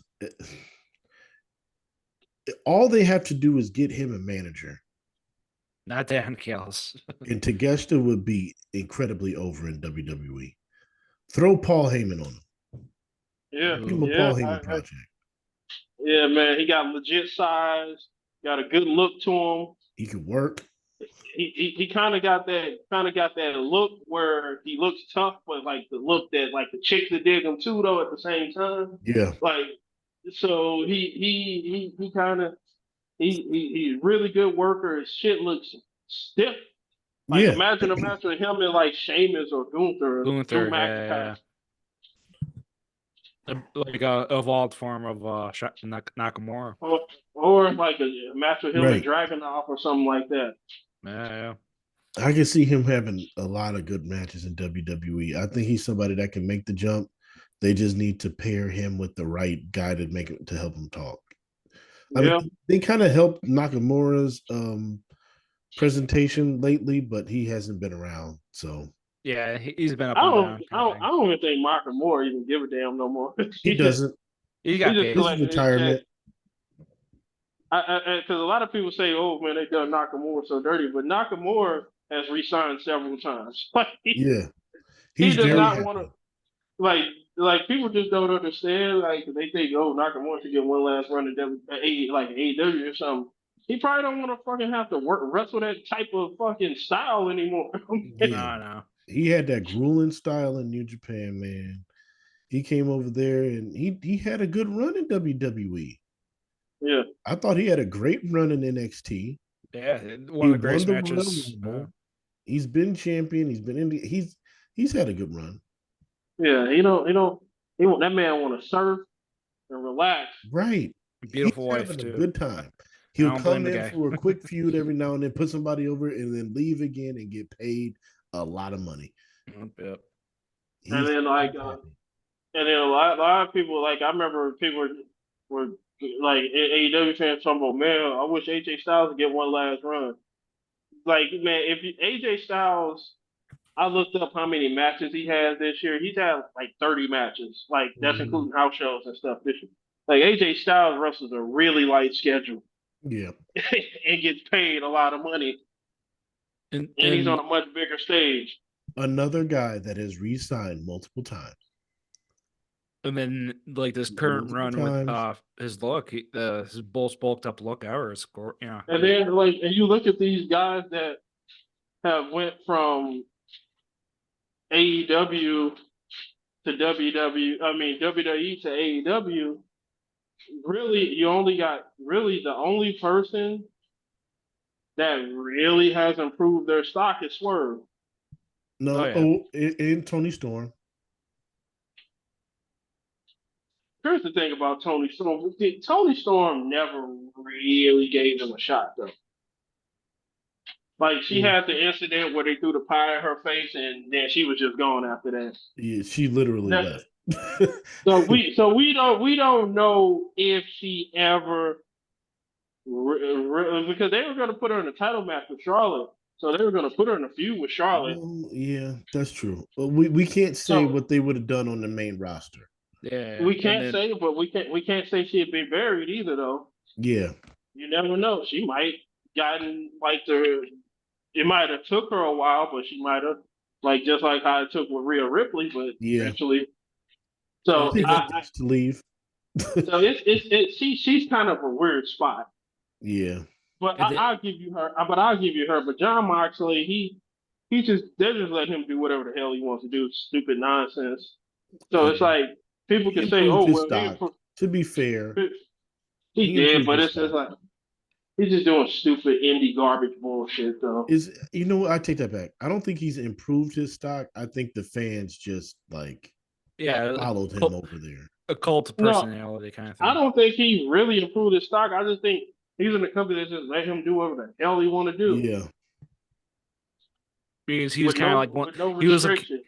he was kind of like the first bridge, and like especially those interviews he had after right as he left on Chris Jericho's podcast. Oh, they wanted me the weird nose plugs in the ring and say stupid promos. Like he was a catalyst because that's when Vince booking was really bad, really awful. So it was like that sense of like, okay, I'm going to give you this massive push, and you're going to represent. You're going to show that the other side is the grass is greener. It was bad. It I was guess. awful, but he was in one of the most successful factions of all time. Yeah, yeah. He was a I multiple think. time I champion. just, yeah, I just think Vince didn't see him as a star. And he's Vince not. saw, so that's why, like Vince saw him as like, and then I heard sometimes Vince would give people crappy storylines and crappy gimmicks just to test them, see if they That can Yeah. get it over. thus the nose plug thing, that one stinky face he had No, with the gas that's mask. like the plant. Yeah, that too. You know. Like, So, like what's his name? Doink the Clown. They said that was Vince just gave him that gimmick just to see if he can get it over or not. He mhm. kind of did. So like, because a lot of times we've seen with Vince though, to his credit, he'll give you a goofy gimmick and you get it over, you get a better gimmick after that, Mhm. better character. But Vince also senile old man too though, so he had good and bad with him. So John Moxley absolutely made the right decision going to AEW, Yeah. And but he's right to stay there. he's right to stay there. But it's just he's hard guy to rate because it's like he's doing better at AEW, but is it because he's better as a talent, or they just letting him do all his stupid nonsense? Exactly. Yeah. Because his He- matches he's are he's awful. he's allowed to do all the stuff that he wants to do, and the people that love him and his personality want to see that stuff. But man, has he had one good match in AEW? Like even one good name a good John Moxley match The that match he's he had had in with AEW. MJF, That's it. That was MJF. that's all I got. That's all I got. Like, I think he had one match with like Hangman Page that like I didn't like, but other people thought was pretty decent. no, a lot of people like his trash matches. They're I terrible hate though. him.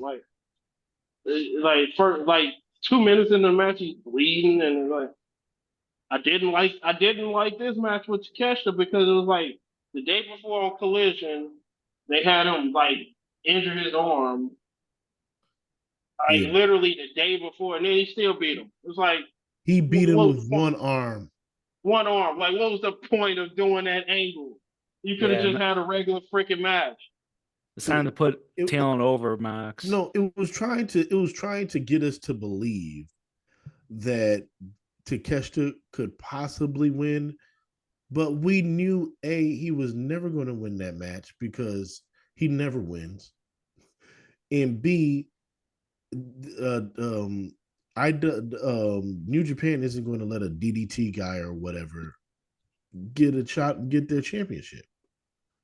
So, and C, we know that they don't do rematches in AEW.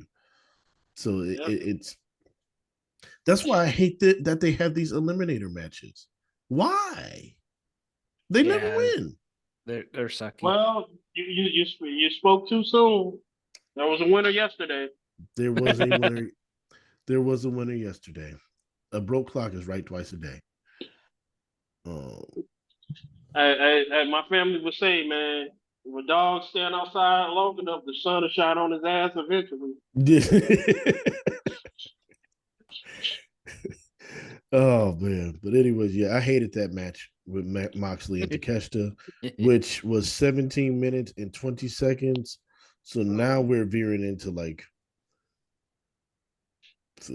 about 40, 45 minutes of like bad. All right, what was after that? Adam Copeland defeated Malachi Black and his left Oh, leg oh. for the I AEW Championship. forgot about this match. I forgot about this match. Oh my goodness. Good Do old you see edgy this boy. run of just matches? This is an awful run of matches, man. I'm just like everybody knows, like y'all know I'm an Edge fan, but man, it's like come on, dude. Well, he And, in an interview he was mentioning how he was thinking of selling the show, selling the ticket. Tony Khan apparently told him no, don't do that. But he's like, I'm going to do this a little bit extra and make it special. But my mind was thinking ahead of itself, and it's like, there you go. That's the problem, Edge. You're yeah, old. You don't realize and it. that's a dumb spot if you're 20 years old. Right. That I know, Yeah, but he here's the thing. If you're gonna do that, man, spot that you need to have that table close. Yeah. yes. Yeah, not no fucking far jump because he realized he didn't think he was gonna jump far enough, so he kind of tried to like Elbow drop land. him. Yeah, elbow drop. I remember when I saw the like thing live, I was like, I don't know how he didn't break his freaking leg Right. because when I I remember you saw it, saying that. I remember you saying that. He Yeah. called it. I was like, how did he not break his leg? Because if you see the way he landed, it was like what? Yeah, nobody could survive that one. And then it found out he fractured his tibia. I'm like, I wasn't shocked. So Mhm. he's just probably going on all adrenaline. This was the match that he wanted to have with Finn Balor at WrestleMania. That's all this was. Yeah. This was the match he wanted to have with Finn And he Balor won that too. because Come he brought in on. the Brood music. He Yeah. wanted to bring in Gangrel, but they told him nobody would remember him, which was stupid. They should have let him bring in Gangrel. It wouldn't have hurt anybody. I had to think to myself, and I know, like, I know EJ got mad at me for saying this. I was thinking, were they going along the lines of the Brood versus the House of Black at All In? Probably. That's what I was thinking too. And they were like, 75% sure. they was like, man, don't say that and all. I'm like, why not? It makes plenty of sense. It makes money. And it makes freaking money. Like you saw that, you heard that Pop Gangrel guy. Yeah, they drove a crowd That's the for it. type of fan base that's going to mark out for something like that. Yeah, Even though but Gangrel took out the whole House of Black by himself. yeah, that was crazy. And it was all for nothing now because it's not even leading to anything. Yeah. Because you know at some point Edge and Christian gonna have a tag team run again. They're going to have to. Yeah, Not because Christian needs it, because Edge needs it. yeah, and it got delayed now. So Yeah. But even before that spot, this match wasn't really my type of match. yeah, Again, no, I I'm tired of like having cage matches and Hell in a Cell matches because people always get into it. Like just give me a regular steel cage. That's what was great about the who was it? Was it Cody and Wardlow? They had a steel cage match. It was just a steel yeah. cage match. Yeah. Just give me a steel cage match. Nobody could get in. Nobody could get out. You know, and this is another thing about the Continental Classic that like bothers me. It's like, well, nobody's allowed to interfere, whatever. Why don't you do that for every other match then? Why is interference allowed in every other match, but not the Continental Classic matches? It's Lazy stupid. booking. It's stupid. But I don't know. That this whole thing frustrated me. Yeah, and Malachi technically should have won. I don't care. Edge is gone for a couple months. Who cares? Just give Malachi that kind of push at this point. Look, man, I done told you the Edge retirement tour was dead for me 2 years ago. Yeah, I know that's the but that's Josh's boy. thing. But this was a 20-minute and 20-second match, which means we're running on about an hour of just bad. Yeah, but it picked up with Mercedes and we got better. So It was after it that. picked up it picked up then. It did well, Confusing booking though, but yeah, well, next match, Mercedes defeated Willow in 18 minutes. This is a solid match. longest women's match in AEW history apparently. Solid match. The highest you said, Josh? Longest. Longest. Okay. 18 minutes. I was surprised they didn't have a women's match longer than that yet. So Yeah. We had to research that because I felt like one of those hardcore women's matches was longer, but I could be wrong. This is a solid match. I hate Mercedes' new finisher because, as she's proven, if she's against somebody bigger, she can't do it. Yeah, and she slipped the first time officially when She tried can't do it. There's no way she's getting Willow up for that. No. Willow has to like jump and like really make it work for her, but then she has to have the strength to carry her or hold her, and she can't do it. Yeah. Just do the backstabber crossface thing and keep it moving.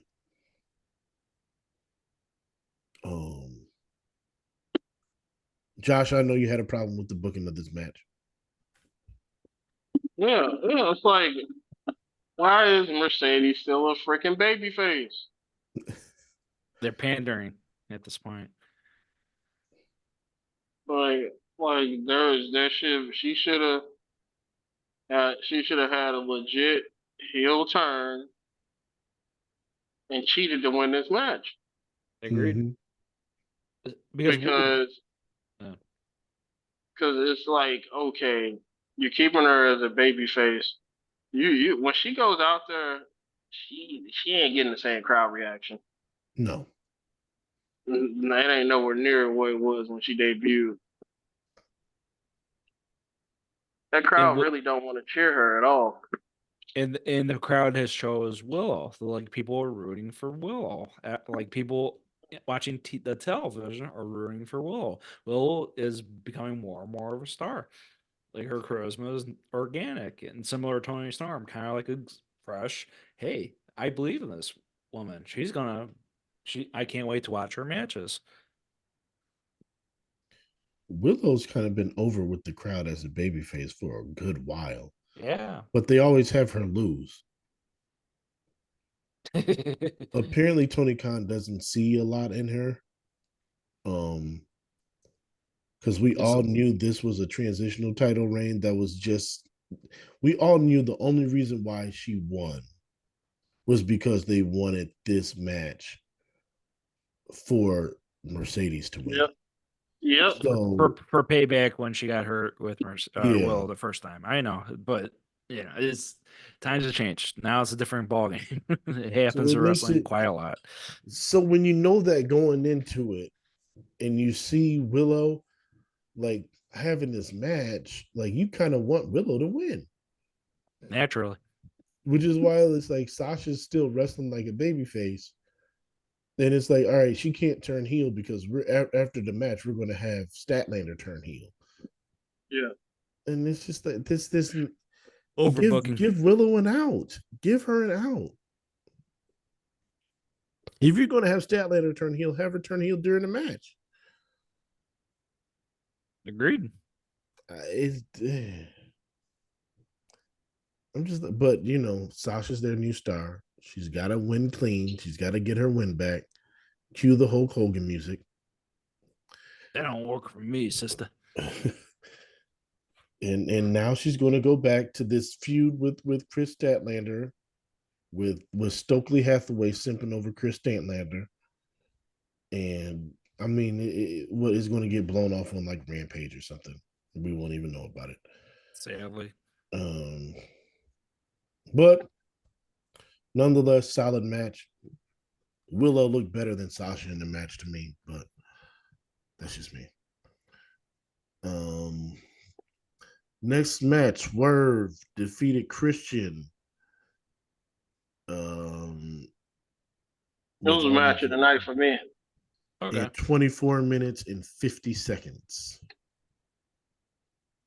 It was like you mentioned earlier, man. You get a veteran like Christian that really knows how to work.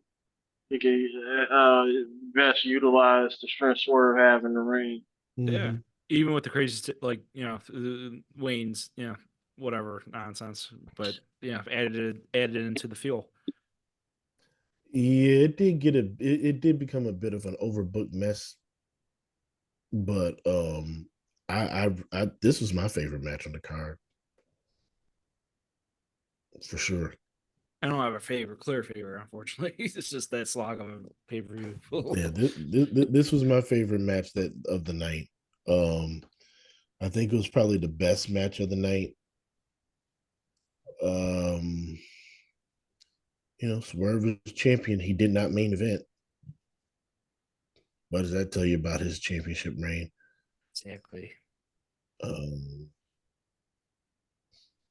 But no disrespect to Swerve, man. He's doing his thing, man. But he's definitely cooled down a bit, and they don't really seem to know what they're doing with him.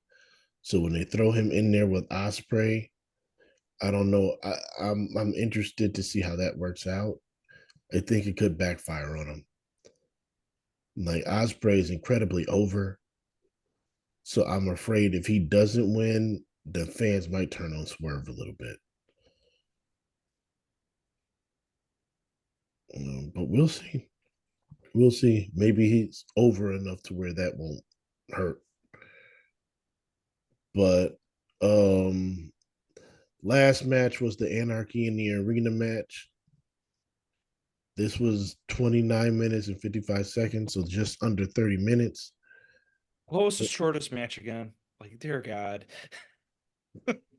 The shortest match was the first one, then, Ospreay. not the pre-show match. Yeah, the trios match. It was 12 minutes and 20 seconds. Oh, okay, trios. Oh my God. And this is double that, or triple that, technically. No. Yeah. Horrible.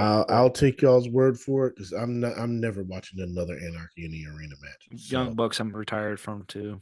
I saw a couple spots on Twitter or Instagram or something, but I did not watch this match. I'm not watching stuff like this. When you played Fight Forever, do you actually play Stampede or Stampede? No, I'm not doing that either. That means I'd have to go online and do that, and I'm definitely never doing that. Okay, so even on video game form, you don't even bother. No, I respect you more, Jamaal. Yeah, I'm sorry. I did not watch this match. I saw the flamethrower. I saw like the thumbtacks in Darby Allin's thing, and I saw the Jacksons with the super kick with the stuff, and I saw clips of like the big stuff, but I'm not watching 30 minutes of this. I'm sorry, I'm not watching 30 minutes of garbage. Not after a long pay-per-view already. Terrible. No, I'm not watching it. Sorry.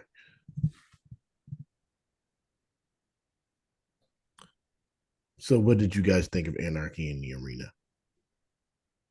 Skip. Skip. It's Anarchy. It's whatever. It's nothing valuable whatsoever. Like it's a glorified Attitude Era hogwash of a match. Even WCW hardcore matches are better. So what? What did you think of the Anarchy in the Arena match? Typical indie trash. I would say the match was entertaining. It had some entertaining moments, but overall, I'm not gonna just like I know Jeff Cornette buried this match so bad, but it was like just nonsense all over, just nonsense just for the sake of nonsense. Because it's not like it's a personal blood feud that these guys have that they show with the elite to make you want to just do a no hold, no rules match like that and just go all over the arena and just do stupid shit. So, And you see the same people in these matches over and over again. The Elite's always in them, but now you got Okada and Perry. Danielson's always getting hurt in them. You got FTR in this, and Darby Allin. It's just, and Darby Allin was an injury replacement, and he's injured.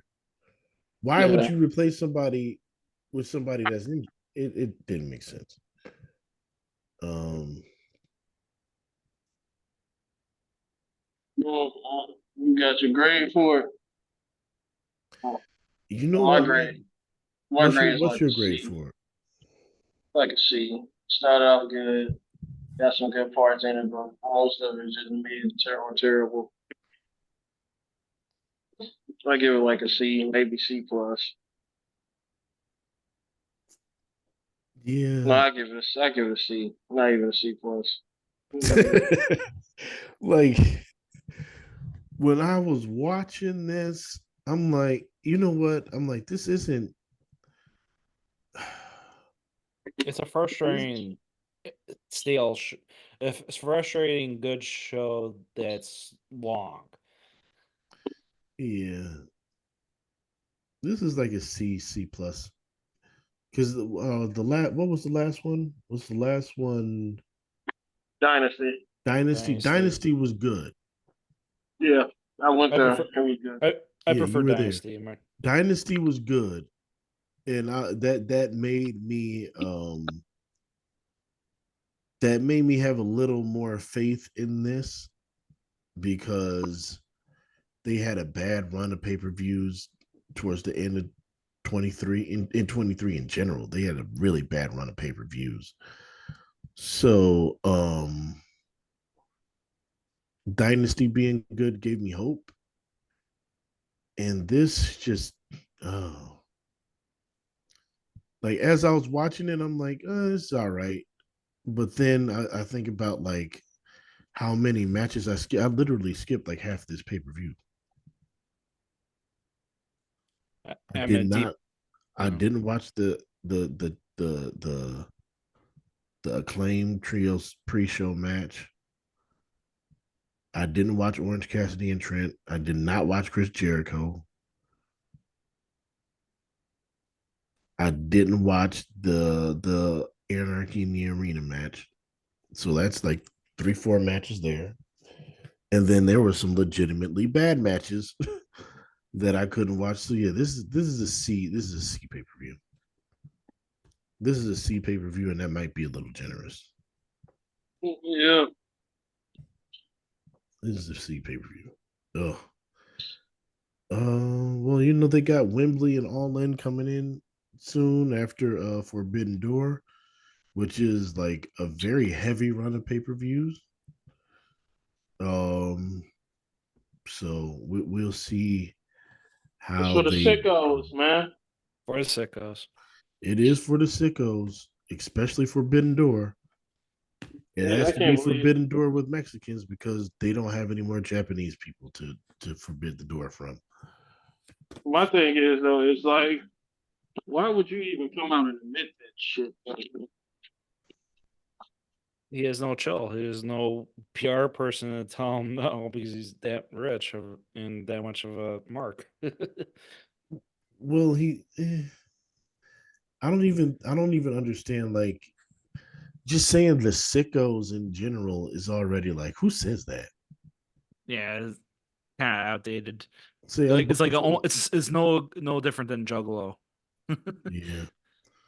Say I'm booking for the marks or I'm booking for the fans or whatever. The sickos is just like, what? Why? You know what? Okay. I do have one thing. I did see the spot in the Orange Cassidy match where he got like a pile driver on like the stairs or something. I think.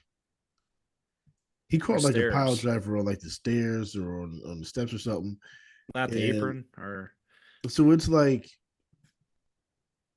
this is a continuity thing again.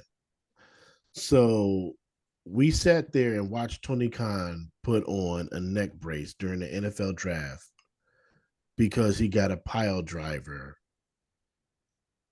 from the Young Bucks, right? yeah, So if you get a pile driver from the Young Bucks, you're on national television trying to sell people how dangerous these pile drivers are. If somebody gets a pile driver on the steps and he gets back up and wins the match, like what does that say? Like why is he getting up? Nobody should be doing pile drivers and getting up from them for a while at least, if from the that's what you're trying to stairs. sell. Yeah. That's just me. I don't know. That's just like small. Those are small things that after 5 years, AEW should have cleaned up by now, And they won't. but they haven't. It's like if you can't you can't run an injury angle and then have the same thing happen. Like this is Memphis in like the 80s or 70s, and they banned the pile driver from Jerry Lawler, like because he injured somebody. He's not going to come back the next week and give somebody a pile driver, and they're going to come back and win. No, this pile driver is dangerous. Like, remember when like they banned the bro kick from Sheamus, like years and years ago? Or the curb stomp. Yep, yep. Like, yeah, like no, I mean, like it was an angle on TV where like we're banning the bro kick. So Yeah, anytime he bro kicked somebody, it was a big deal. Or like Randy Orton with the punt. yeah, yeah. Like he doesn't do it because it's a hospitalization thing. So like if you're going to do that and you're going to wear a neck brace to the NFL draft, nobody should be taking pile drivers and getting up. That's just me. That's my opinion. But who cares? All right. Moving on to Clash at the Castle. This is going to be quick because this is only 5 matches. Thank Thing you of know, beauty. thank you. This is beautiful. Um First match was the Cody Rhodes AJ Styles I Quit match, 27 minutes 45 seconds. Yeah, weren't we just talking about like first matches? Like, Yeah. but hey, it started off with a bang. This was different. Like I knew that they were going to start with this because I knew they were gonna end with Drew because it's Scotland. Yep, yep. So it made sense. Like if you ain't first, you're last. So this made sense to me. It was very good. This was very good. Um Cody with the steel steps in the way that he quit, I thought that was a little bit of a letdown. Yeah, and speaking of pile drivers on the stairs, like those metal stairs have been thrown around like clay putty. They're like Yeah. one of the fakest looking weapons. And I always find it amazing that they sell like the worst thing imaginable, except for falls. Like when you do like a power bomb on it, I could see that, Mhm. especially with the angle. I saw on that, but when it's thrown or stomped, like using it as a chair shot to the stomach, that's where I'm like, whatever. And then that was the only letdown I had with this match, and why I prefer Backlash over this match solely just for aesthetics wise, but still a solid match. A minus. Yeah. I preferred the backlash match as well. But I It's just thought this something was still a magical very about good that. match. It's something magical about the backlash. It was more organic. It was more like this is old timey wrestling. Yeah, I kind of like prefer just like straight one-on-one matches over any sort of gimmick, like an Yeah, I quit or whatever. But this was fine. I didn't have a problem with this. Like except for the finish. Um I thought it was a very good match. and Josh, did you like the match? No No, mas, no mas. he likes sleeping. Um all right, we'll burn through this because we still have like NXT. Second match was the unholy union of Alba Fire and Isla Dawn, beating Bianca and Jade and Shayna Baszler and Zoe Stark for the tag titles in 12 minutes and 10 seconds. This match was a little rough. Nobody came out. All the teams. Yeah.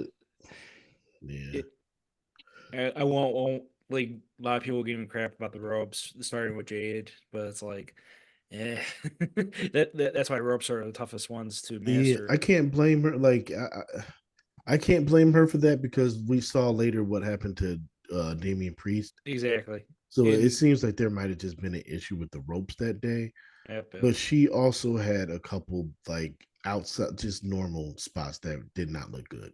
Yeah. This was a very rough showing for Jade, unfortunately. I still don't understand. I get why they gave them the win. I don't agree with it. Like I said, I think Bianca and Jade probably get it back in like a single tag team match. But yeah, this was a rough match. Unfortunately. Personally, I still would have Jade and Bianca win. I would too. And I'm skipping ahead, but because of the home crowd, I would have done this instead. I would have done Piper over Bailey. I would not have done that. Mainly because of the home stipulation and Bailey getting it back kind of thing. Or Bianca. I said the magic word, Bianca. To their credit, I think Fire and Dawn were far more over than Piper Niven was.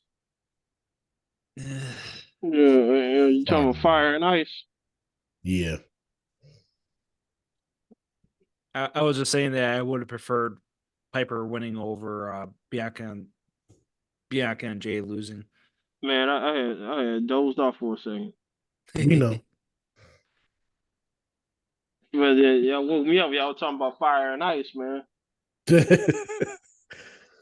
Yeah. Yeah. Well, all we said was I said that tag match was a very rough match.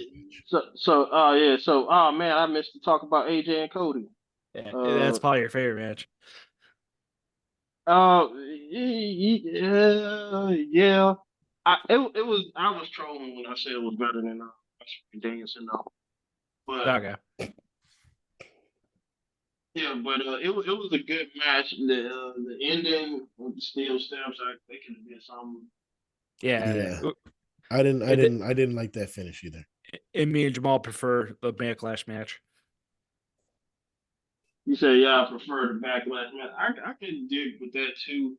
I think one of the issues with the match was they went to the furniture too quick. And they went to the gimmicks a little too quick. I don't know if you guys can hear me. Yeah, now I I hear can you. hear you. Yeah. Oh, okay. Yeah, they went to the furniture and the gimmicks a little too quick, and they I don't know. I guess they're not gonna do the old school I Quit match where it's like true torture. Yeah, but Stone Cold.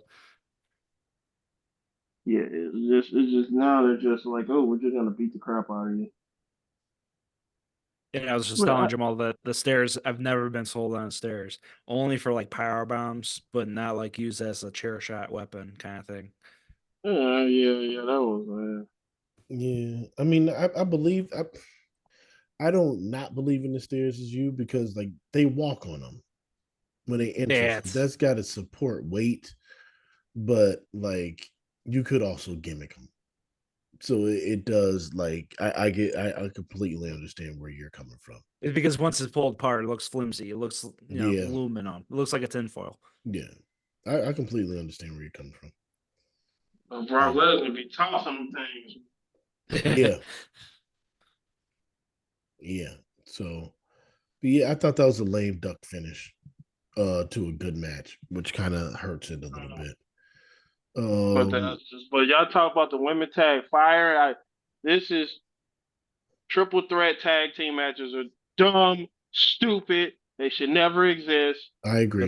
But Unless you're doing a tornado tag. If it's not a tornado tag, don't do a stupid triple threat, fatal 4-way, whatever. Any of that's stupid. It's stupid if it's not a tornado tag. I agree. And the tornado tag in general, I'd welcome open arms compared to this in general. Like, and then I had some comments. I gotta find this. I wonder, did I screenshot this tweet somebody said about Zoe Stark? It was so true about Zoe Stark. And it was like, why is Zoe Stark not over? I gotta see if I can find it. I hope I.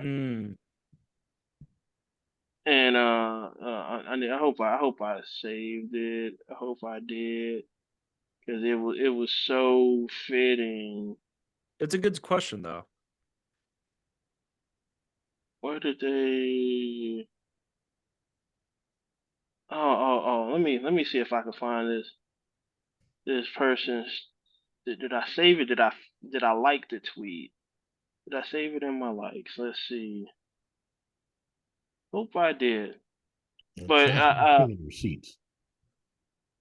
No, it was I didn't remember to save it, but it was basically somebody was asking a question like, why is like Zoe Stark, who is like, intense and good in the ring, why can't she get over? And I think somebody that I follow, they were saying that they basically were saying that Rhea Ripley's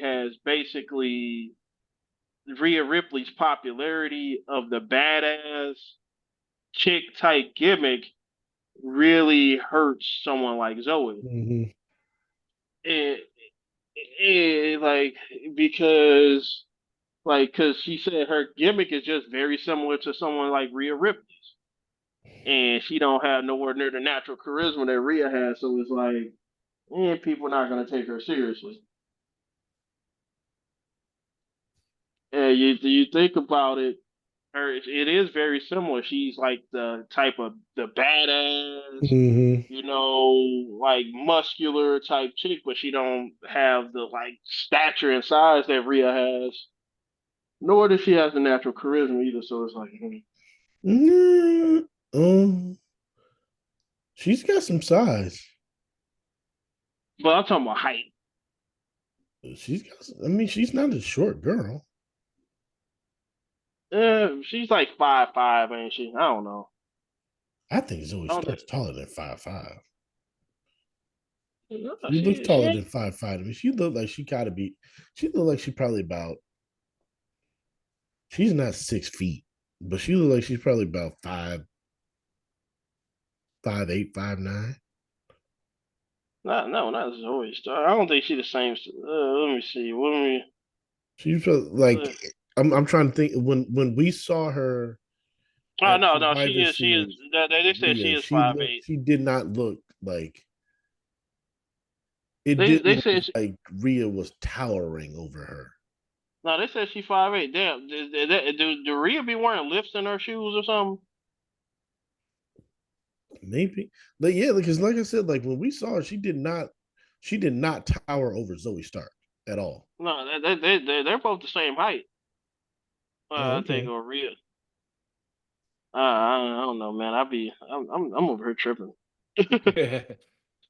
I was having that kind of dilemma with Joe Hendry because the videos he looks like he's like towering over cities and stuff, but once you see him in a ring, average size, 6 foot barely, and you're like, oh, okay, he looks like Drew McIntyre in those videos.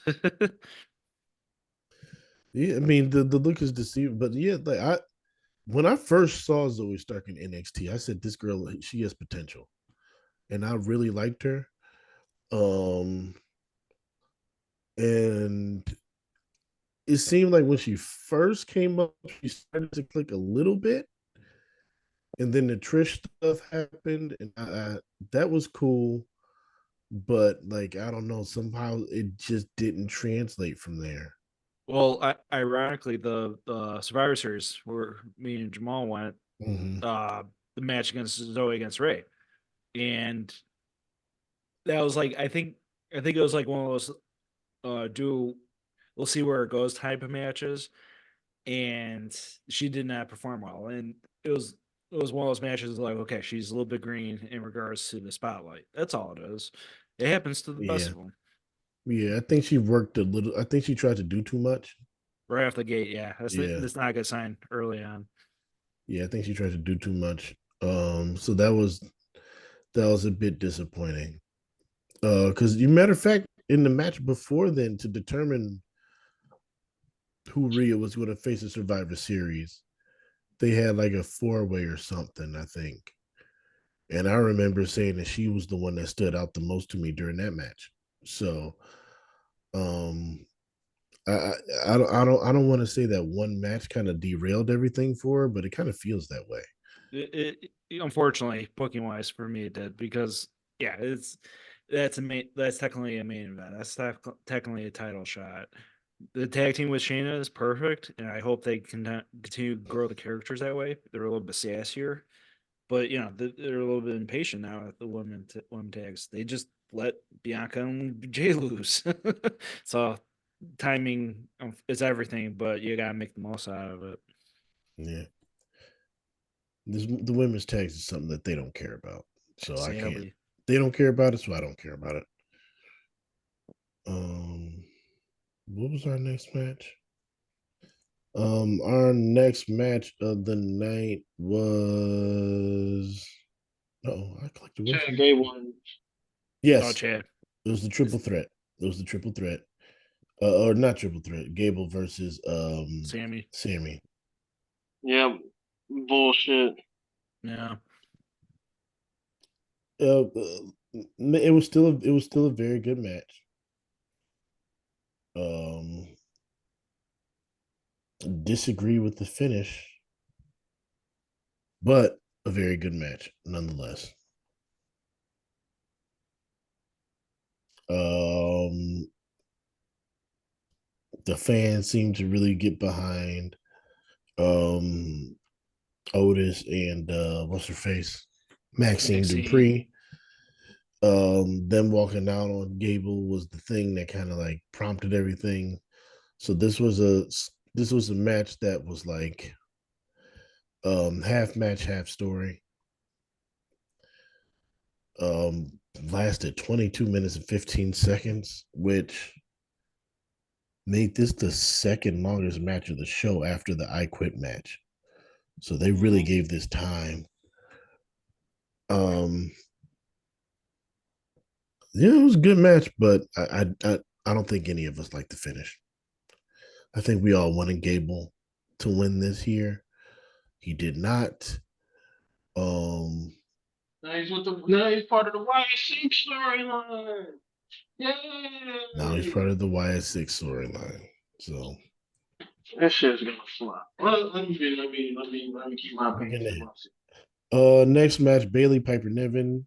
Bailey won I, 13 I, minutes and 30 I seconds. don't know. I don't think I want to know my true opinion on this match. You can say it. Say it. It No, shouldn't have like, been on the card. I know Jack is a Bailey fan, so I'm not gonna. Nah, say away. Because I was mentioning how Piper should have won because Bailey's run is it's not getting stale, but it's like the dilemma with the injuries and the kind of like this booking imbalance for both brands. Bailey's run is kind of like and now would be Bianca and Jade possibly breaking up. We'll see. But overall, Uh, I would have picked Piper for this match. this match, I was on my phone. Like like I saw like the final 10. That's it. That's all I saw in this match. Oh, okay, okay. So it's more like you didn't even check it. That's fine. But like, I didn't care. I didn't care. It- Piper similar to Indy is it like I just generally like them. Of course, they won't win all the big matches, or if they're lucky, even one reign, whether it be women's tag or the mid tag or mid title. But you know, for a match itself on its own, it's okay. This is the problem. This is the problem.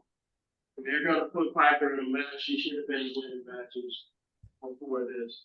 Okay, yeah, booking wise too. Build, Yes, yes. building wise to build it up to make it make sense. Don't just have her in a match just because it's in her home country. Like actually build it up. Have her out there beating people. That's bring back John Hurts. The Bring most back. over person in that match was Chelsea Green.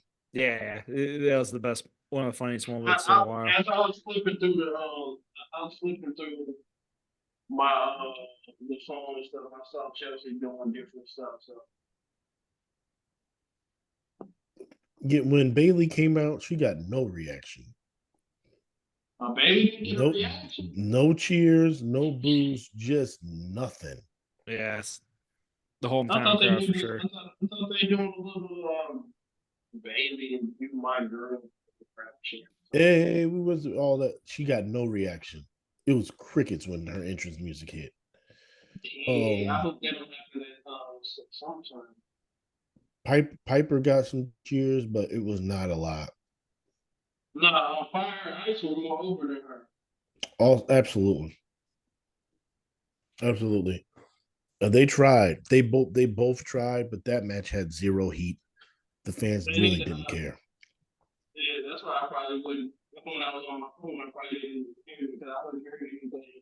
The fans really didn't care. I feel bad for Bailey. The Fire and Ice stuff, they need to go against the Woo Wolves, man. Too bad. Like, Last match, of course. You guys know who the Woo Wolves are, don't you? You good? You good? I'm talking about you guys know who that is, though. Who the Woo Wolves are? The what now? Who? The Woo Wolves. They WWE, man. They former tag team champions. They'll disappear, and then they'll come back. That's true. Like you know the little small girls, the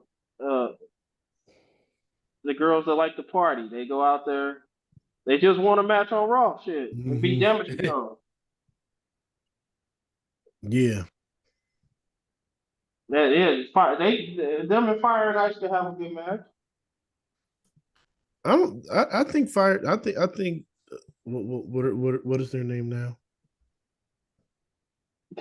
The Unholy Union. Yeah, something of those lines. Terrible. I think they're talented. I don't have a problem with them as a tag team. I just don't care about the women's tag division. Man, the women's tag division could have been something special, man. It could have been. Just make it grow, have organic matches that way. But they don't care. They never cared about it. That was their one shot. Why did they create titles for something not? They don't even care about men's tags. Why would you think that I care about a women's tag? Ideally, use as a mid card. Man, you had like. I think it would have worked back in the day though, because you had the Bella Twins, you had Late Cool, Funkadelics. The Funkadelics. It can work if you devoted time to it.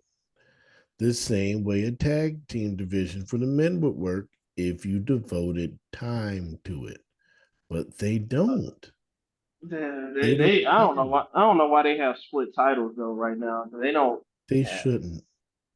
That's why it was good when the Usos had it, because it was just one united thing. It was good when Bailey and Sasha had it, because they went across all the shows defending those titles. They elevated the prestige of it. Sasha and Naomi tried to do that, but then they cut them off.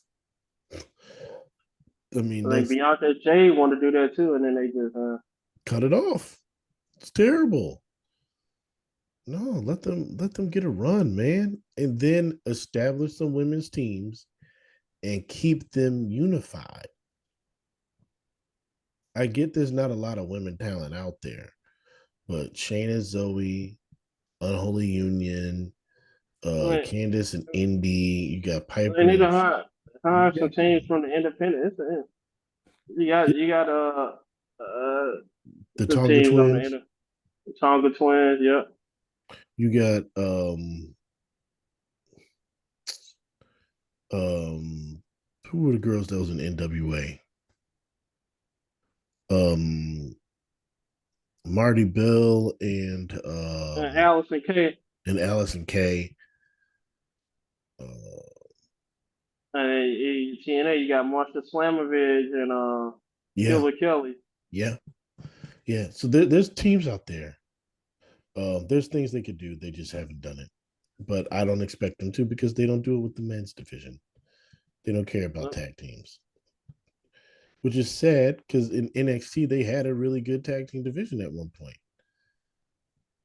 You had Alpha, American Alpha. You had the Revival. You had Enzo and Cass. The Vaudevillains got over. Like they had Buddy I don't know why Murphy they and broke. I don't know why they broke up Enzo and Cass. That was so stupid. that was stupid. That was stupid. They were perfect together. Yeah, you kind of need tag teams to stay for a bit, guys. They don't always have to have bitter ends. Well, they thought Cass was going to be a single star, Nah, and he wasn't. definitely not. I never saw a single star in him ever. Me neither. Well, before Learning Tree, he's had a decent That, revival. that was Vince. That was Vince, man. Like, oh man, look at the size of him, man. Yeah, that was all Vince. But Enzo was the one that got him over. So Yeah, he was the one that had the charisma. yeah, what could have been? So sad. Well, last match is Priest and Drew McIntyre. 20 minutes, 20 seconds. Priest retains. With interference from CM Punk. With interference from referee CM Punk. Now, let me ask you guys this question. Should have been like the Shawn Michaels Bret Hart finish where Shawn Michaels was the referee and counted to 3? I thought that's what they were going with. Yeah. Decent rumor. I don't think it would have worked though, to be honest, because this is supposed to be a bitter rivalry. So I thought it could have worked.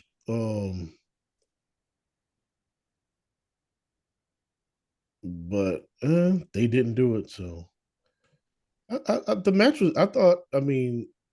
I want to give a lot of credit to Damian Priest because I thought he broke his damn leg or I something. thought he broke his leg or his ankle or something, and like he was clearly in pain. yeah, he didn't panic. I think that was He the was key. clearly in pain. Yeah. Like I knew he was really in pain when he gave him that razor's edge from the top rope, and you can see he had his right leg off the ground because he did not want to plant with that leg and throw him. Yeah. So he did a great job, and he kind of like fired up after that happened, and I thought that was great. I thought he actually got better after that, and I thought he was good during his post show thing.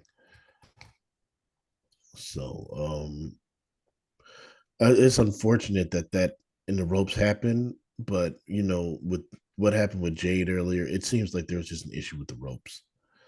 So it was I don't know if you saw it was a ref that walked up to AJ Styles and said, "Hey man, something wrong with these ropes." Oh wow. Yeah, it's a video. It's a video floating around. He walked up to AJ Styles and like he kind of like shook the rope a little bit, like indicate that oh, rope's a little loose. no, I didn't see that. But Yeah. that's crazy. Yeah, it was a ref. It was right before Cody's entrance. The ref walked up, he whispered something to AJ, and he kind of like shook the ropes. Mm.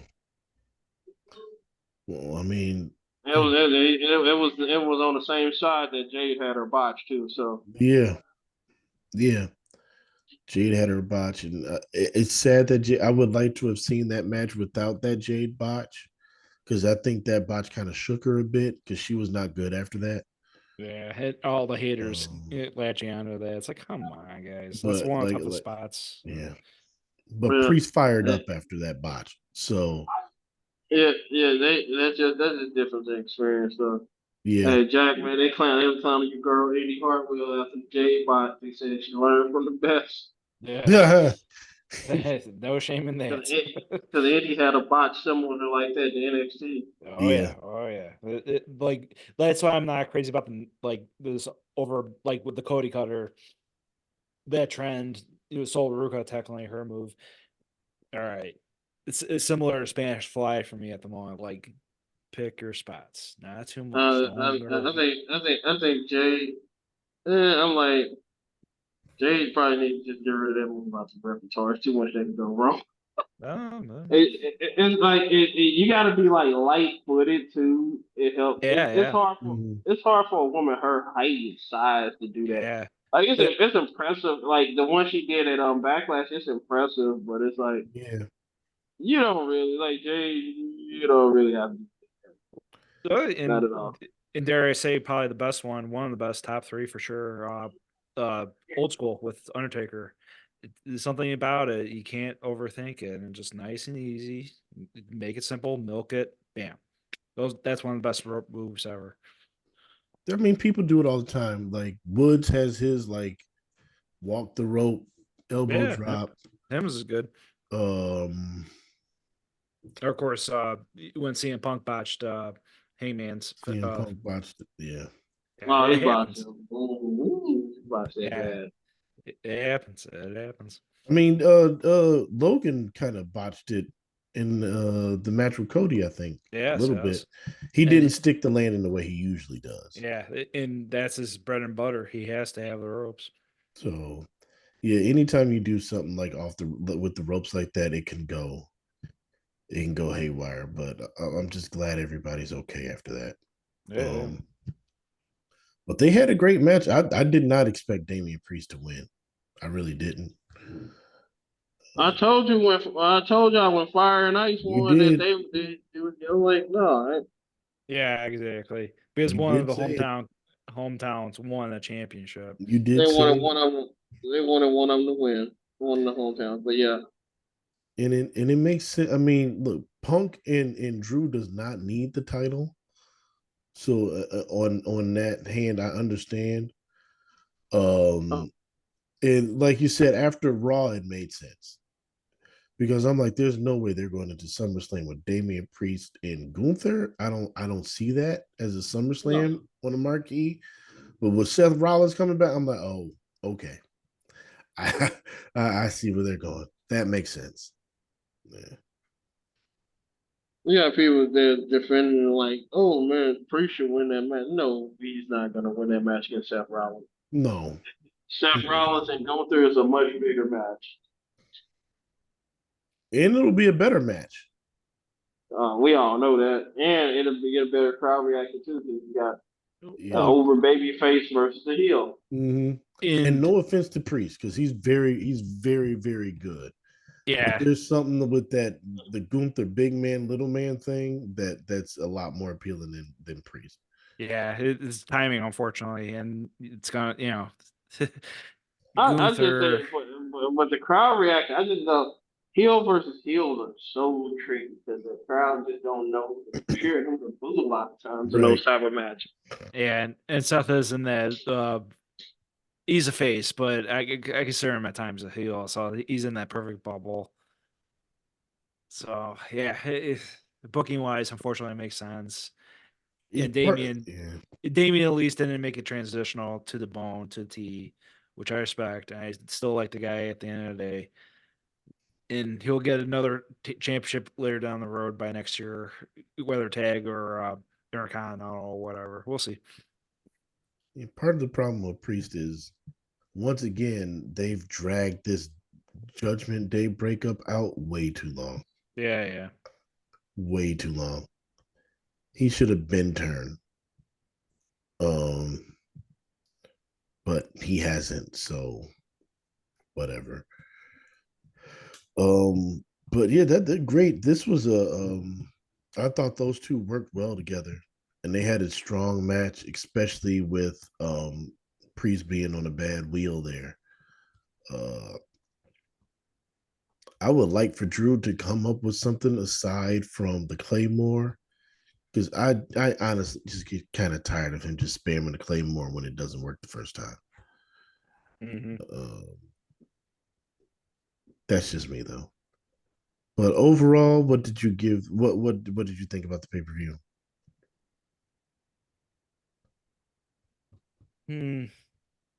In the 5 card, I love it to death.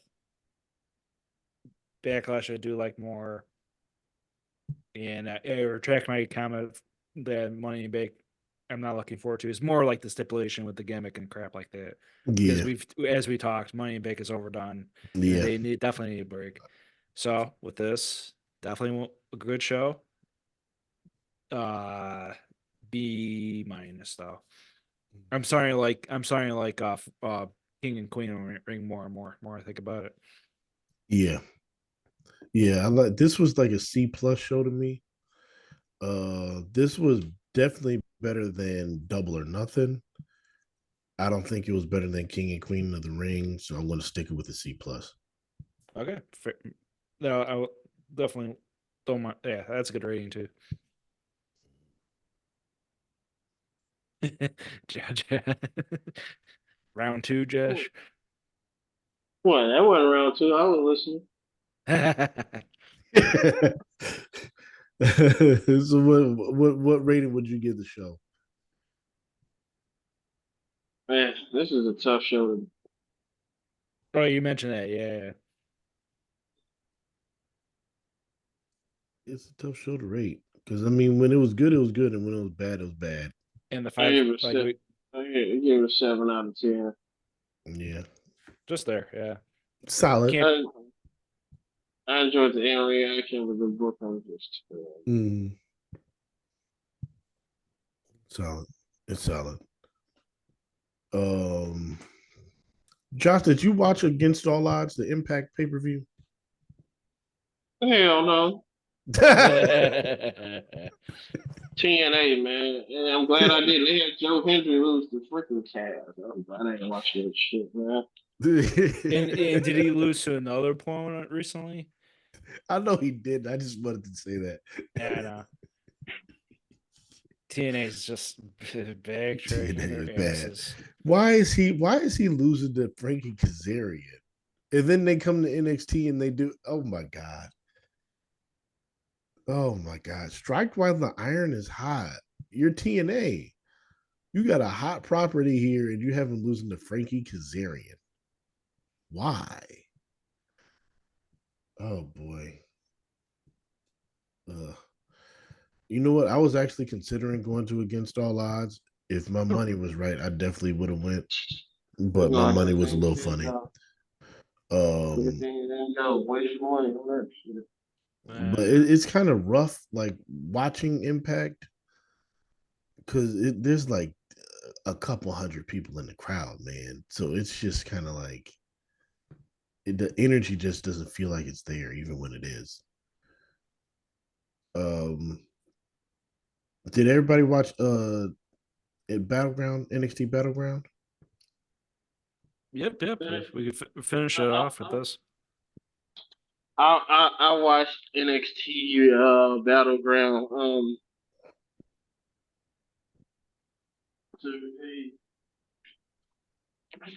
It was like what did I rate Clash? I rated like a 7. Yeah. Mm-hmm. I'll rate this same show like a 7. Now to me though, it was a good show for what NXT is. I agree. Now it Agree. wasn't like if you're judging it just like a professional wrestling standpoint, NXT does well what it's supposed to be. That's what it is. That's what it did. My best match of the night for Logan Vice versus Shane. Yes. That I like that match. was definitely my favorite match. Did a good job of keeping Uncle Jimmy look strong. like a dominant powerhouse. Mm-hmm. And the North American women's title. It was interesting to say the least. But I got something controversial to say. You can say it. I know everybody loves Roxanne Perez. I don't see it. I'm sorry. I don't see it. I have agreed with you. Oh, or at least with me with the heel turn. I mean, her match with Jordan Grace, though, when I watched it, it was like, it was all right. It was all right. I don't think it was like anything like. I thought they had the best match, but it wasn't my favorite match. Yeah, exactly. I'm in the same boat there. Because my favorite match is Lola Vice. My favorite was the Lola Vice as well, Lola Vice and Shayna, and then followed by the triple threat. Yeah. Obi. Yeah. Well, like I remember you guys say you think he's having too many triple threat matches.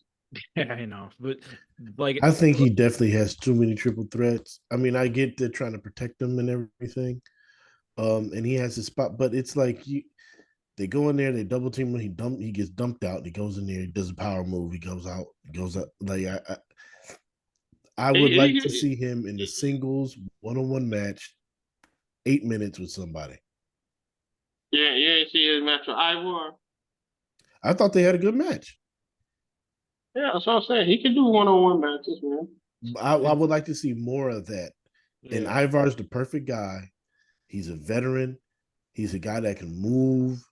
Like he's the perfect guy for Oba to work with. So I did like that. But the last couple pay-per-views, he's done triple threats. Yeah. Oh, and it's solely just to show his strength, and for good reason. But it'll come back around. His last promo, he definitely was like, "Nobody's on my level. Somebody will challenge him." I They think showed it's a probably beast. going to be Wesley. I think it's going to be him and Wesley one-on-one at what is it, Heat Wave? Okay. Who's the Italian guy? Because I like to see him against Obi. The one that, D'Angelo. yeah, Dan. Down the road. Down the road. Down the road. Why not? Ugh. Jamaal, I don't know why Jamaal need to stop hating on the DoN, man. He got some potential, man. I don't like him at all. He's For not a me, scrub. He He's got a not a good scrub. look. He's not a He got a scrub. good look. He's in good shape, man. He looks like he could whoop somebody's ass, man. yeah, it refined the gimmick just a smidge, but Yeah, just overall, refined the gimmick. I ain't gonna lie, he's growing on me, man. I used to hate him too. He's growing on me. yeah, I don't like him. down the road. I'm It's talking the about like, it's the gimmick. I don't buy the gimmick. uh, That's all. I don't like the gimmick. Man, It's it's the like corny it's just one. like it's like the same way like I always have this dilemma with Cross, man. A lot of people can't see the guy's vision, his brilliance, man. That man is brilliant, bro. I like carrying Cross, and I think this is fine. It's just that I have no reason to care about him. They booked him into oblivion for me. I don't care. yeah, the Final Testament thing is weird. Even when It's they just formed that weird. group, they Yeah. immediately just kept losing. I don't care. He's in a similar spot as Bray because Bray had a cold front at one point, and similar to Bray, he's smart. He's ahead of the game. It's just a matter of getting the right booking. Yeah. He needs some like serious. He needs booking rehab, and I don't think they're giving it to him. I think Vince had the right idea, but the wrong attempt because he made him with a mask, no Scarlet. Like, don't have Scarlet at the moment. Have her come in. Yeah, at the No, I thought he had the complete wrong because that package is what got over. uh, That package is what got over, and then they had him in that awful costume, and then he cut his hair. yeah, Or the hair, no. Then he grew his hair. grew his Then he hair, grew grew his his hair. hair, and like he just the booking was terrible, and then his presentation was even worse. Um. So yeah, that was my problem with him. His stuff isn't bad now. It's just like I just don't. And for what? You're going to lose. I don't care. Go back to NXT. Why not? No offense. I like him though.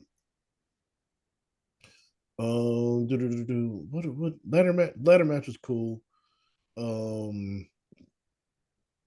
There were a couple rough spots in there, but then they did fine.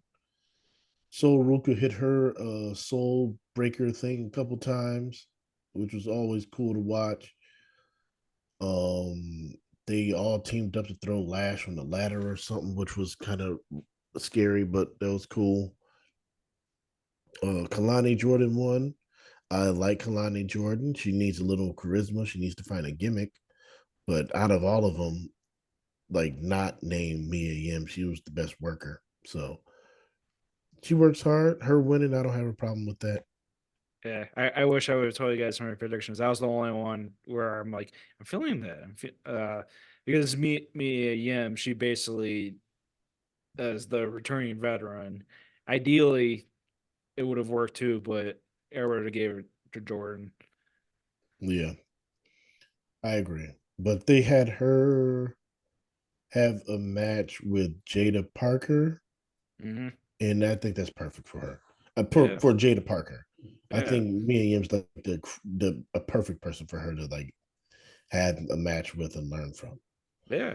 It was a nice finish there. Like kind of unique. Mia Yim is definitely underutilized, in my opinion. They could definitely use her in that women's division on the main roster, but we'll see if that ever changes. Um, Frazier and Axiom defeated Luke Gallows and Carl Anderson. Nobody cares. Nobody cares. I like Frazier and Axiom. I think they're a good team, but oh my, Tag team. Gallows and Anderson is just oh, they don't put forth any. They just on cruise control at this point. They're Um, like that one basketball player, the one that got paid all that money, over almost $1 billion, and did diddly squat. That's the that's the Bullet Club. Chandler Parsons. There you go. Yeah. Oh, Chandler Parsons. Exactly. What a goomba. Um, next match, Lola Vice and Shayna Baszler in the NXT Underground match. This is a good. This is entertaining. I did Yeah. like this a lot. Um, Lola still green. She's still very green, but she's getting better. That back fist, I don't know. Yeah. That She was the is only a weak part. striker, and they build Yeah. her up as a dangerous striker. So her having like a striker as a strike as a finish, I get it. I don't know if she's going to be able to get that over, but good luck to her. It's similar Juice effect. Yeah, but with the back fist. Yeah, Yeah. I mean, I hope she works it out. Um, next match, Obafemi defeated Wesley and Joe Coffey. This again, good. This was a solid match. Femi again stood out.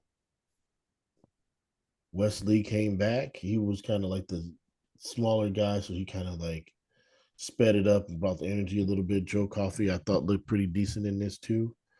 But Obafemi won. He should have won. And his reign continues. Good job. Yep. Yep. Yep. Roxanne Perez beat Jordan Grace in 13 minutes and 57 seconds.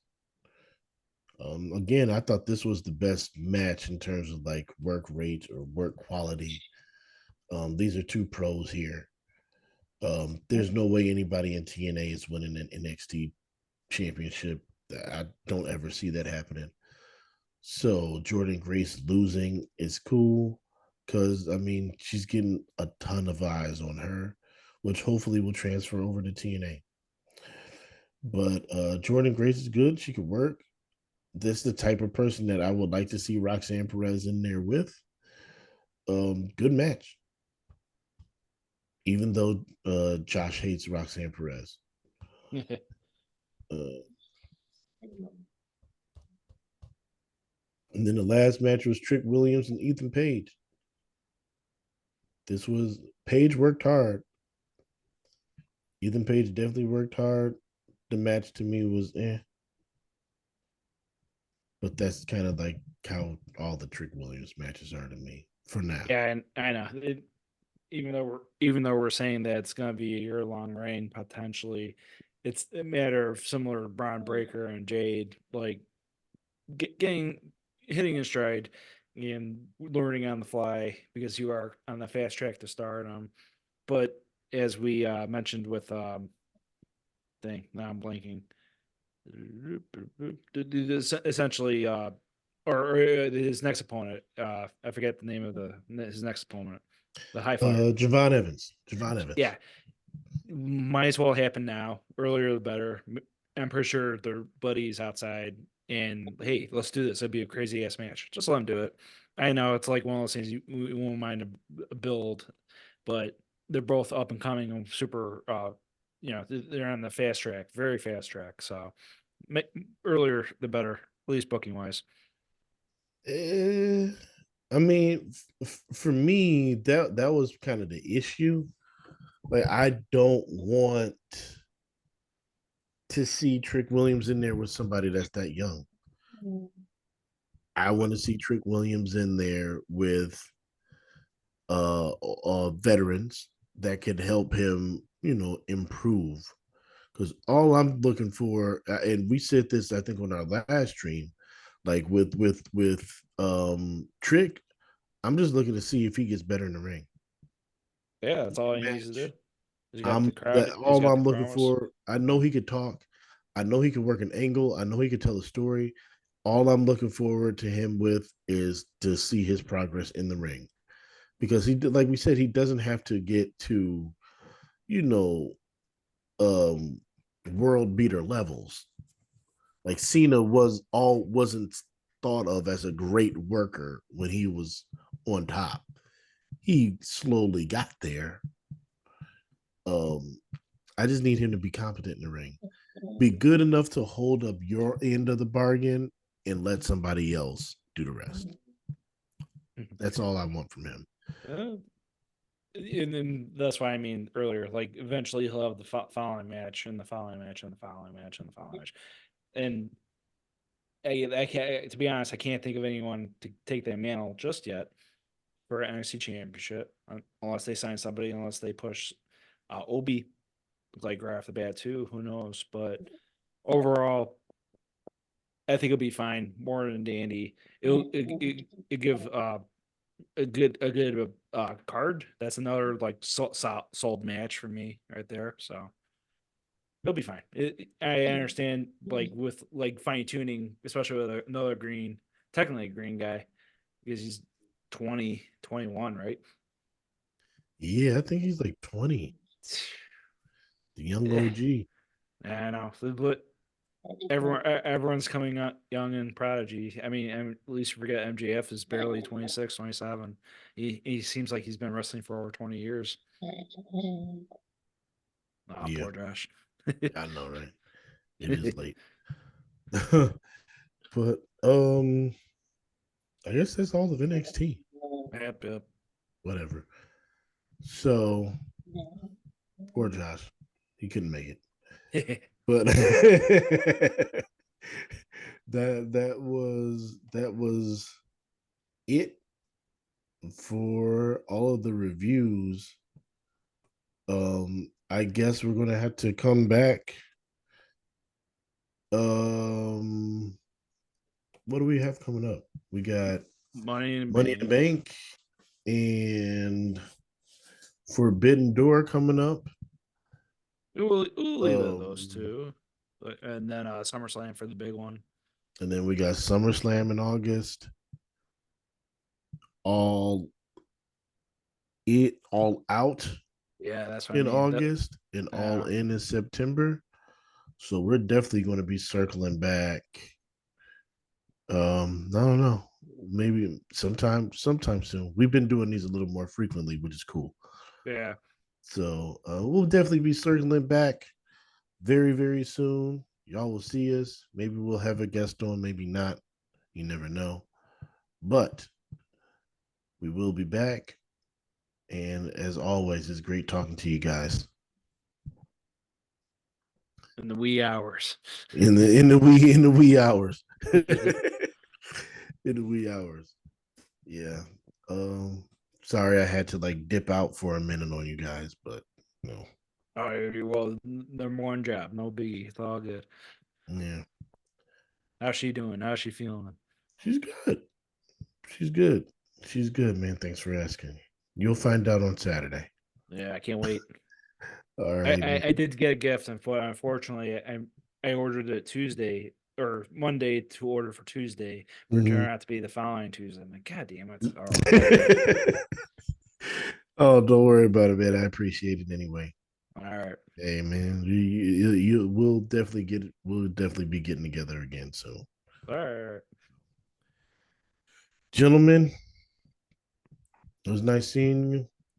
I gotta like now. I'm gonna catch up on the rest of this season stuff, so I'll be prepared for Saturday. Well, mighty task indeed. I Yeah. finally watched a little bit more Go Go Power Ranger Oh yeah. or Loser Ranger. It's Mhm. I'm not as crazy as you guys with it, but not for the wrong reasons. No, I get it. We'll discuss that on Saturday. Yeah. Little teaser for everybody. All right, gentlemen. Till next time. Till next time. Good night.